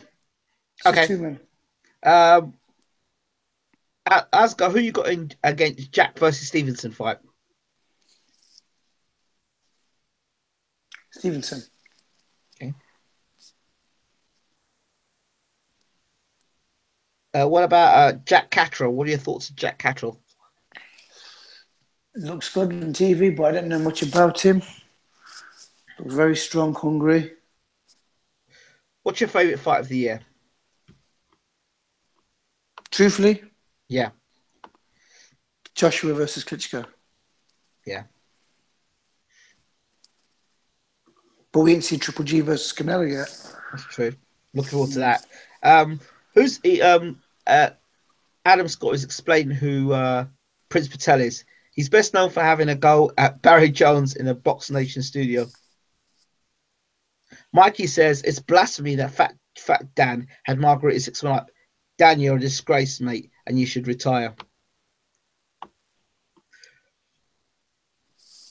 Hi, H Boss says, bro, I'm a fan of yours when you mentioned doing an hour on Football Manager the other night. Yeah, man, I love my Football Manager, love it. I'm probably going to do another hour tonight. I'm so tired at the moment. But yeah, we'll have to cut this soon for poor Asgar. But Modern Broadcast has high class contrast got me into drum and bass Ingram. Yeah, I met him when I was in when I used to live in Cardiff. Beautiful guys from Wales, I believe. Top guy.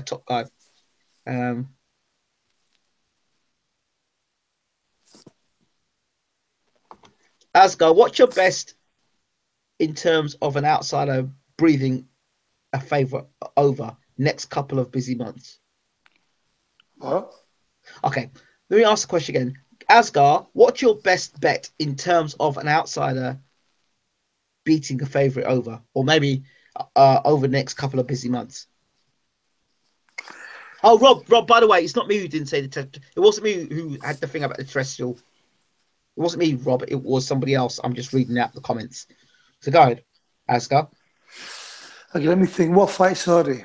I'm back in Canelo, by the way. Really? Yeah. Listen, look at Canelo.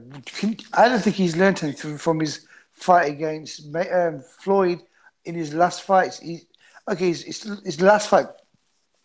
His style's still the same. That non-stop aggression. Triple G will just ease off and control the pace, slow him right down, tire him out and break him to pieces. Really? Like, how I visualize that fight. Imagine a big tree. Imagine you've got the guy who's got the pickaxe and he's whacking away. The lumberjack's whacking away at the big tree. And when it's time, they'll just chop him down, and finish him. Stoppage for me. You know what I think? Canelo can fight on the front foot and on the back foot. I don't know about the back foot. I don't know about the back foot at all. I've seen him fight off the ropes. I've never seen Triple G fight off the back rope, off the ropes. I think he's too strong. I think he's just too strong, and he loves to be hit. I think. Yeah. I think that left hook to the body is going to be a problem. You think so? Yeah. He might have a great chin.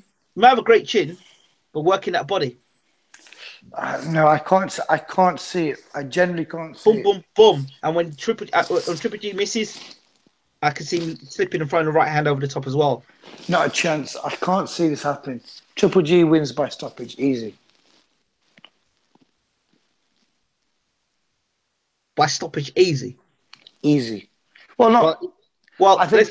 Okay, look, he didn't stop Curl Brook easy. No, when I say easy, he'll just wear him out, tire him out, and start loading the punches up. And he'll break him down like a lumberjack, chopping down a tree. That's exactly how I see it. Interesting. Well, not long to wait for that. Appreciate that, H-Boss. Ingram dude, what I meant is terrestrial TV is radio wave tech. We don't use that term anymore, LOL. We use digital is free view, which is not terrestrial anymore. It's a form of technology. I agree with you. I know exactly what you mean. But I think it was somebody else who was commenting about that terrestrial thing, not me. Dan Raphael is a disgrace to boxing. So high contrast for my 18th in Cheltenham. Lewis Jones, you are a legend. Listen, I remember 2 incidents I went to, real big events. Went to Brighton that had huge one. It was New Year's Eve, and there was a huge old drum and bass. But I love my liquid drum and bass. It was just a huge night. Then I used to go drum and bass to Jungle down in Brighton, down on the marina. Jungle drum and bass. Oh, they were great nights. I always wanted to know why everyone was so friendly.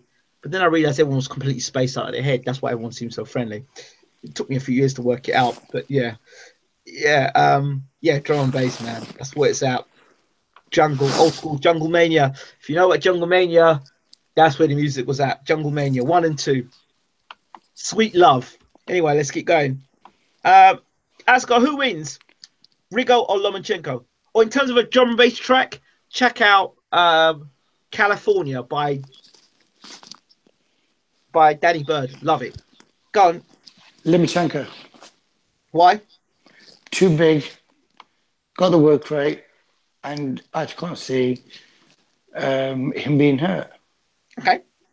Crawford Spence. Spence. Rob Plant says, I've been to D&B Raver for years. Liquid is wank, LOL. Okay. Well, I can also tell you about tracks like The Lizard. If you were talking about more heavy tracks, The Lizard. Love is Not a Game. Oh, man, with Kathy Taylor. Love is Not a Game. That's some tracks there for you. Helicopter. Chopper. Chopper's the one. I'm dropping the tunes, man. I'm dropping the tunes. Ladies and gentlemen. A Long Winding Road. What's it called again? The Valley of Darkness. Valley of Shadow of Darkness. What it is. Can you remember Give Me the Mic? Yeah. High Cons have done like 2 times worth talking about. Goody tunes. Hey, I bought a new kitten. Can I show you my kitten? Kit. Kitten cat. Oh. You've got a kitty cat. Yeah, it's a little. Yo, come here. He'll come over. He just keeps playing. It's a little Bengal kitten. Oh no! Don't do it to me. Don't do it to me because I had a cat the other day and. Hey. Watch this. He'll come up. Come here. Chuck, come here. Oh shit! What's happening? I'm still here. You're still here. Here it is. World exclusive. Look this way. Look at the camera. Look at the camera. See? Hello. Oh, we'll see. He'll come back. He wants to fight. Spice, my friend. Is that a fight? Is it a fight? Is it got a fighting spirit in the cat? Oh, mate. See, these Bengal kittens are so hyper. Just want to play all What's the the time. cat's name? Fury? You know, I had to say that. You know, I couldn't help. I had to say it. No, his name's Tyson. It really is. Look at this. Tyson, come here. Tyson, come here. I'm not joking. It's called Tyson. Oh no. You're non-biased, though, right? You are non-biased. You see, right? You see, there you go, right there. He's like, man. Listen, if I'm going to be your friend, I'm going to be your best friend till the end.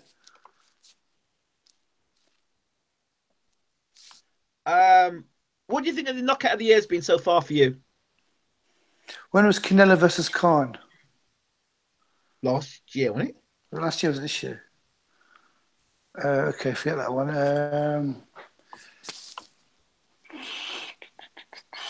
Okay, which fight?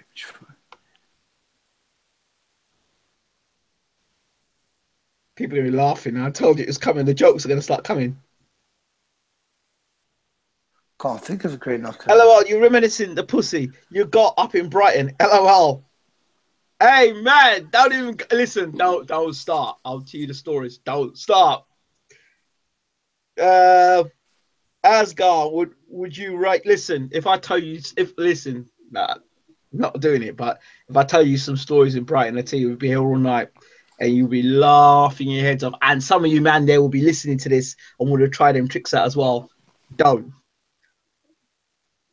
Listen, go on, Asgar. I'm saying, I went to Dublin. Yeah. And I've got to say, one of the best places in the world I've been to. I've been to many countries, and I've never felt so welcomed, ever, than Ireland. I loved every single second. The people were fantastic, the best people in the world. I'm telling you, apart from my home place in Pakistan, I've never felt so welcomed in my life. I loved it. I'm glad you've been fortunate to have experiences like that. Why don't you like it there? It's got its moments. Really? In Dublin? Are you from Dublin? No, I'm not living in Dublin. No, I live in, to be fair, I live 3 hours away from Dublin. Oh, mate. I live on the Dublin. west. I live in a small town. What's it called? Yeah, I live in a small town. Galway. No, I live 2 hours away from Galway. Okay, what's a I'm small right in the town? middle, I can't think. Oh, but for obvious reasons, I'm not going to say exactly where I am. Belfast, no. Belfast. Belfast back in England or back in the UK. Tipperary. No, man, I'm not away. Uh, I'm not far from. I'm not far from. I'm like near. I'm like Mayo way. listen, County Mayo. no. But I Yeah, I'm tell not too you, far. I'm not too far from Dublin, County the Mayo. people of Dublin. Yeah, it was amazing. Oh, Yeah, the it people are is. just. But it's different. Well, from where I am, then you go to Dublin. It's like I don't know. It's like you jump 50 years where I am, and then you jump 50 years into the future when you get to Dublin. That bad. It is what it is. But listen, where I live is very comfortable. It's very nice. It's very small. I think we've got about 1,000 people that live in our community altogether. Really? Wow. Yeah, yeah. Yeah. So Dublin would be the big city for me. We've got our Very. little city on close to us, but it's not the same. It's all right. So, don't get me wrong. It's I get a lot of peace out here. You know what I mean? It's good out here in that sense. Can't complain in that sense. Um, Asgar, would you rate? How would you rate 2017 out of 10 for fights this year? Very, very. 10 out of 10.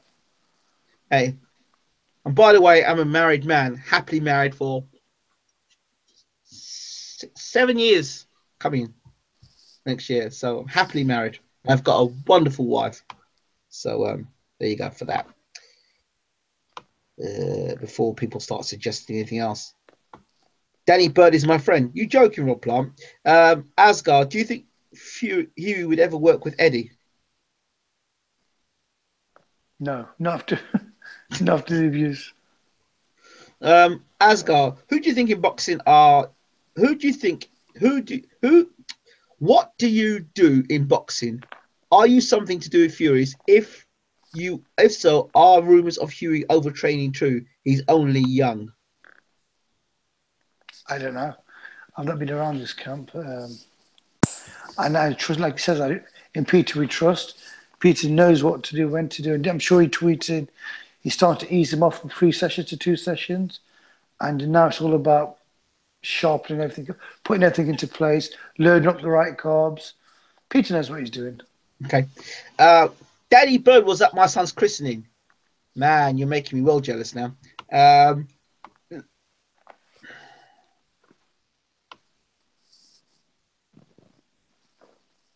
oh, it's exploded in the room. Who wins Leno or Lederman? That's quite good. That's quite interesting, Barry, because I was watching it early on about Leno or Lederman. Very interesting. Take it by Cat's name that you are Sorry. Asgar, LOL, says Lewis Jones. And then Dr. Dreg drops in by saying non-biased, LOL. H-Boss says, LOL, nice pussy. Fury, no. Tyson, never. Mike, H. Any more info on when Tyson's board meeting is? No one seems to know. I've no idea. Okay. Billy Boxer says, why are you no longer part of Team Fury anymore? Was it because you used to complain about the poor quality of the Shambles team? Nope. Barry Rigger says, who's Danny Bird? Related to Chris Bird? No, Danny Bird is a legend. If you listen to a track called California, absolutely Oh, amazing. can I just make a point here? Yes. Now, Peter Fury's in charge of Team Fury, right? Yes. I mean, Peter Fury get on very, very well. Yes. So how can we have fallen out? Okay, there you go. Do you think board being paid by Eddie Hearn? Got nothing to do with the British board. No, you talk about the board in terms of the medical Oh, UCAD. you're about UCAD? No, I don't think. I think it's this cat's just gone crazy. We'll stop messing about you. It's just gone mad. Look, he's gonna keep attacking me. Watch this. Wait.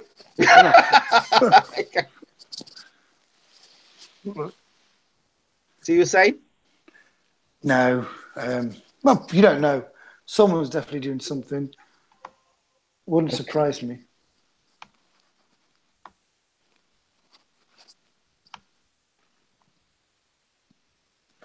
Where's Nightbot?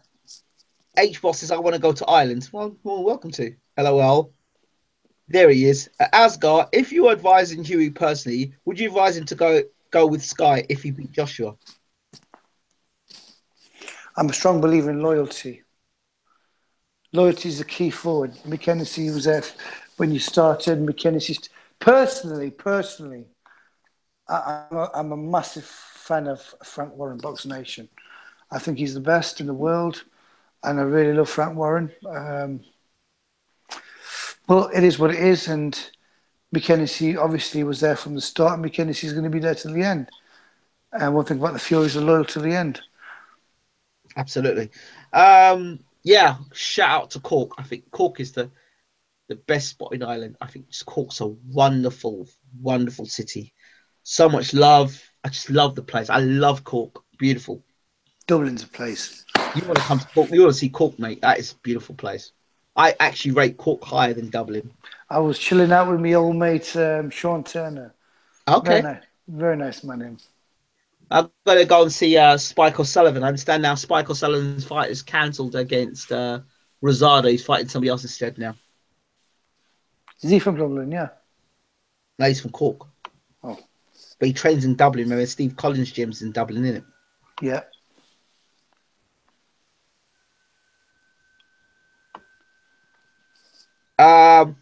Bill Boxer says, why are you not part of Team Fury? It's interesting where Bill Boxer's coming from. You always know when people's on the old agenda. Because they come in the room, they haven't listened to the channel, and then they've just jumped in. You know they're on the old agenda. Why are you not part of Team Fury no more? Peter confirmed that you have been kicked out. Did he? You know he's on the agenda, innit? I told you. I've not heard Peter say that.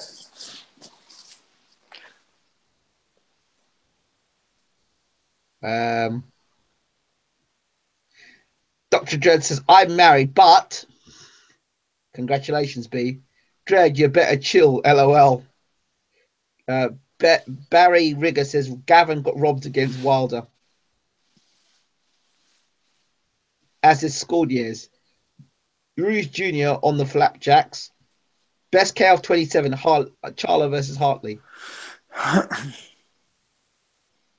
Bro, talk to Tyson if you can. Game needs him back on it hard.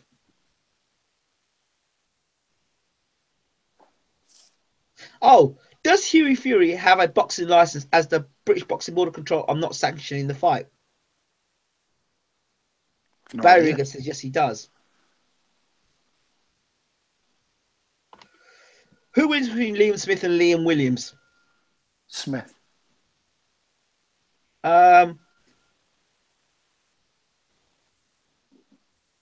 Both hand Canelo his arse cream. I know what we're talking about there. Billy Boxer, Robert Smith of the British Boxing Board of Control has stated Hughie is not suspended. So why is Tyson? Asgar, what do you think of cleverly retiring? Why? Well, yeah, wise move.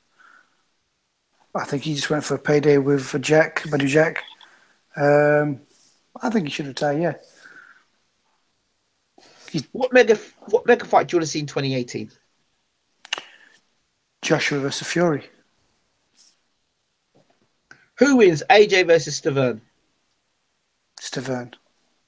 See, a lot of people hate Stavern on the channel. I hate it. I don't know why. I like Stavern. I like him too. Cool. He's cool. I like him a lot. But there you go. You know what it is? At that level, it's all about tacticians and trainers. one of the best trainers, and it just baffles me with the Klitschko's. You've had Ali Bashir, you thickos, and you're using him. Did you hear He's the the kind interview? of Did you hear the interview I did with Bashir on no, the? I've not had the time. When you get a chance into it, he basically said it was bullshit. Banks was a bullshit trainer. He is. I've said it from day one. I'll say it to this day. He was just a yes man that went through the motions, that did exactly as he was told. At Okay. that level, you need someone who's real. Someone like Bashir. Okay. Before we close the interview, I've got to ask you something. Yep. What's going on with East Midlands Boxing Gym in terms of what you've been doing? Progress update. As in achievements or as in the situation with the landlord and all that? Yeah, all that stuff. Yeah, where you at with that? Okay, landlord. Well, this is where it gets tricky. The landlord, the old landlord, sold the building to a new guy without declaring that we're in the building. Says Wow. the yes, and it's all bullshit. And so the new landlord tried to kick us all out and came to evict us. But I had my lease and I showed it him, and his solicitor says we was never made aware of this. And I said, well, here it is in black and white, and I've been paying the rent to the landlord, and I've been paying in advance. So they've tried everything to kick us out. We have no electricity. We're still ticking over. A very busy club. We've achieved quite a lot. We went to Ireland. We won the team of the tournament tonight in Monkstown. We got 4 gold medals, 2 silvers, fighter of the night. We've been all over the country. Numerous titles. We're doing very, very well. So we're producing a lot of boxers grassroots. I'm still working with a few pro boxers. I'm helping out a young superstar in the making, Flashy Faz Mahib. Faz, he's gonna be he'll be world champion. This kid he's something special. Get him on the channel. Let him talk to us. We'll love to have a word with him. I will definitely I'd love for him to be on the channel. This guy is special. He's 10-0. Got any He used to be, videos of him? I'll forward it to you. Yeah. He was formerly trained by Brendan Ingalls, then by Prince Nassim, and now he's training up in London. I help out now and again with the pads, just sharpening them up. I'll be working his corner. Really is a talent. Flashy Faz, Send the videos up and we'll stick them up on the channel. most definitely. Do In you fact, know we'll anything? get Go on. no. I'll send a message to him.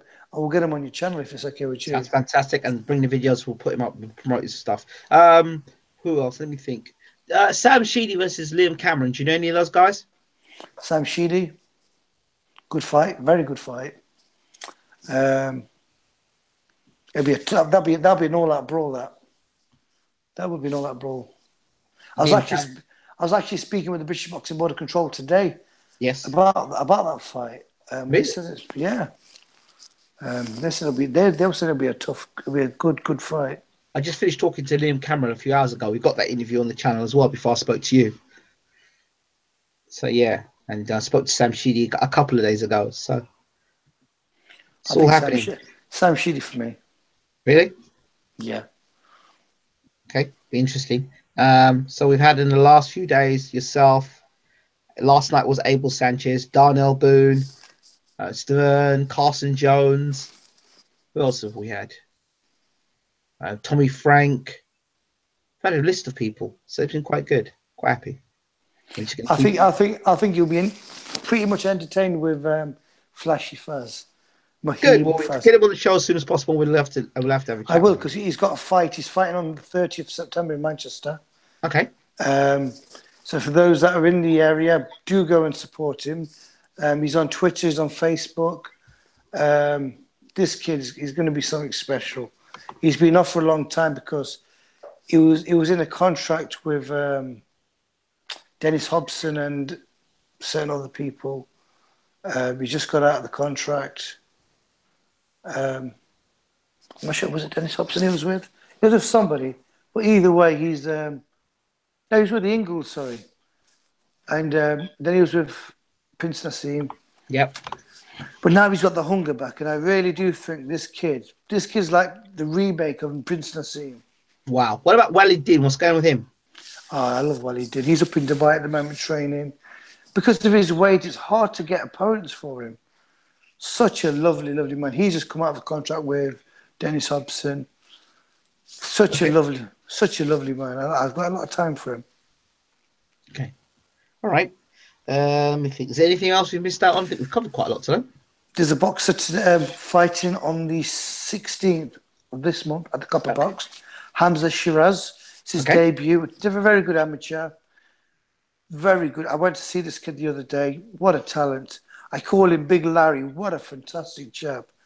Now, in terms of future, Hamza Shiraz, 16th of this month at the Copper Box, live on Box Nation.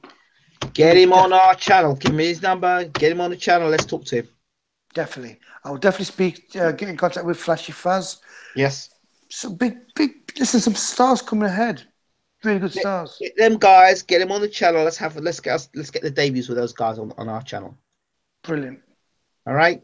Asgar, do you have a message for the fans before we finish? Yes, I have a few messages. Listen. A lot of people, no. A lot of people are a bit confused with this YouTube pay-per-view. Believe me, this is the future. This is the way forward. It's a bigger global. It's a revolutionary idea that has to be made. Someone has to make the first move, and I'm glad Mick Hennessy has done that. I'm glad Hughie Fury on his world title shot has made this move, because in time, 10 years from now, it'll be a common thing. And you'll be like, oh, wow. And I hope it works, because, like, I'm talking to you on my phone. I could easily be watching the Hughie Fury fight on my phone at the comfort of any sofa I wish, not in the room where the kids are running in and out, or going to the pub or going to a club. I'm able to grab my iPad or grab my phone or even my smart TV and watch the fight. If you can make it to the fight, tickets are available. If not, subscribe. If you get it early, $9.99. After that, it's $14.95. Witness Hughie Fury, the future of boxing. I need to contact Mick Hennessy because I want to go to the fight. I want to be there for that. I want to be there to support viewers for the night. That'd be good. You need to contact Mick and talk to him.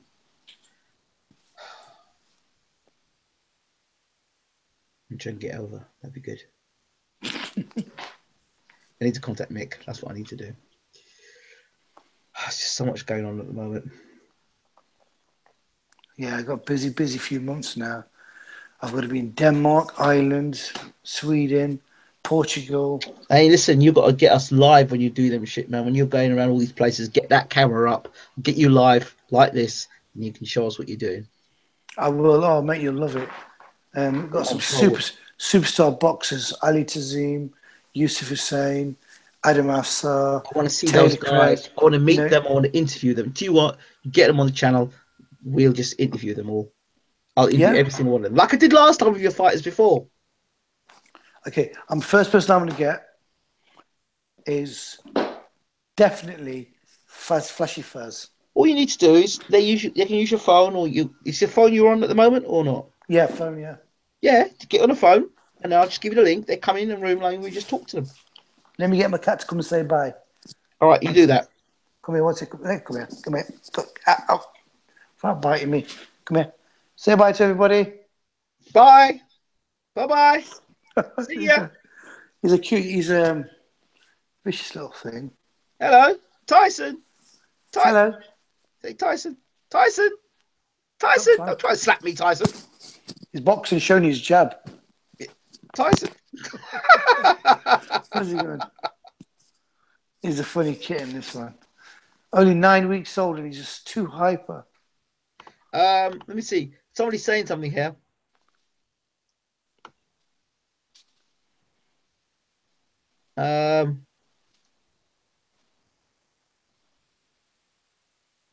Who's causing problems in my room? Let's see here. Lewis Jones says, "Can't believe you aren't a lot bigger than the names you get, Ingram. Your product is shit hot, better than IFL in my opinion." Thanks for that. Appreciate that.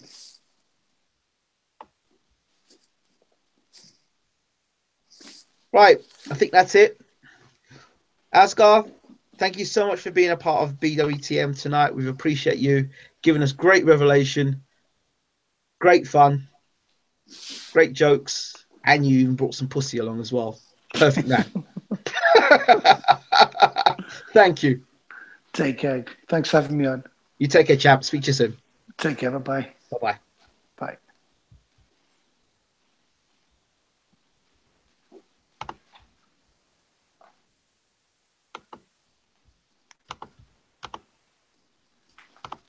So there you have it. Asgar Tair there, giving us the lowdown, giving us his thoughts on Hughie Fury, Tyson Fury, Peter Fury, training camps, rumors, and it was really great to have him in the room. I hope you've enjoyed the show.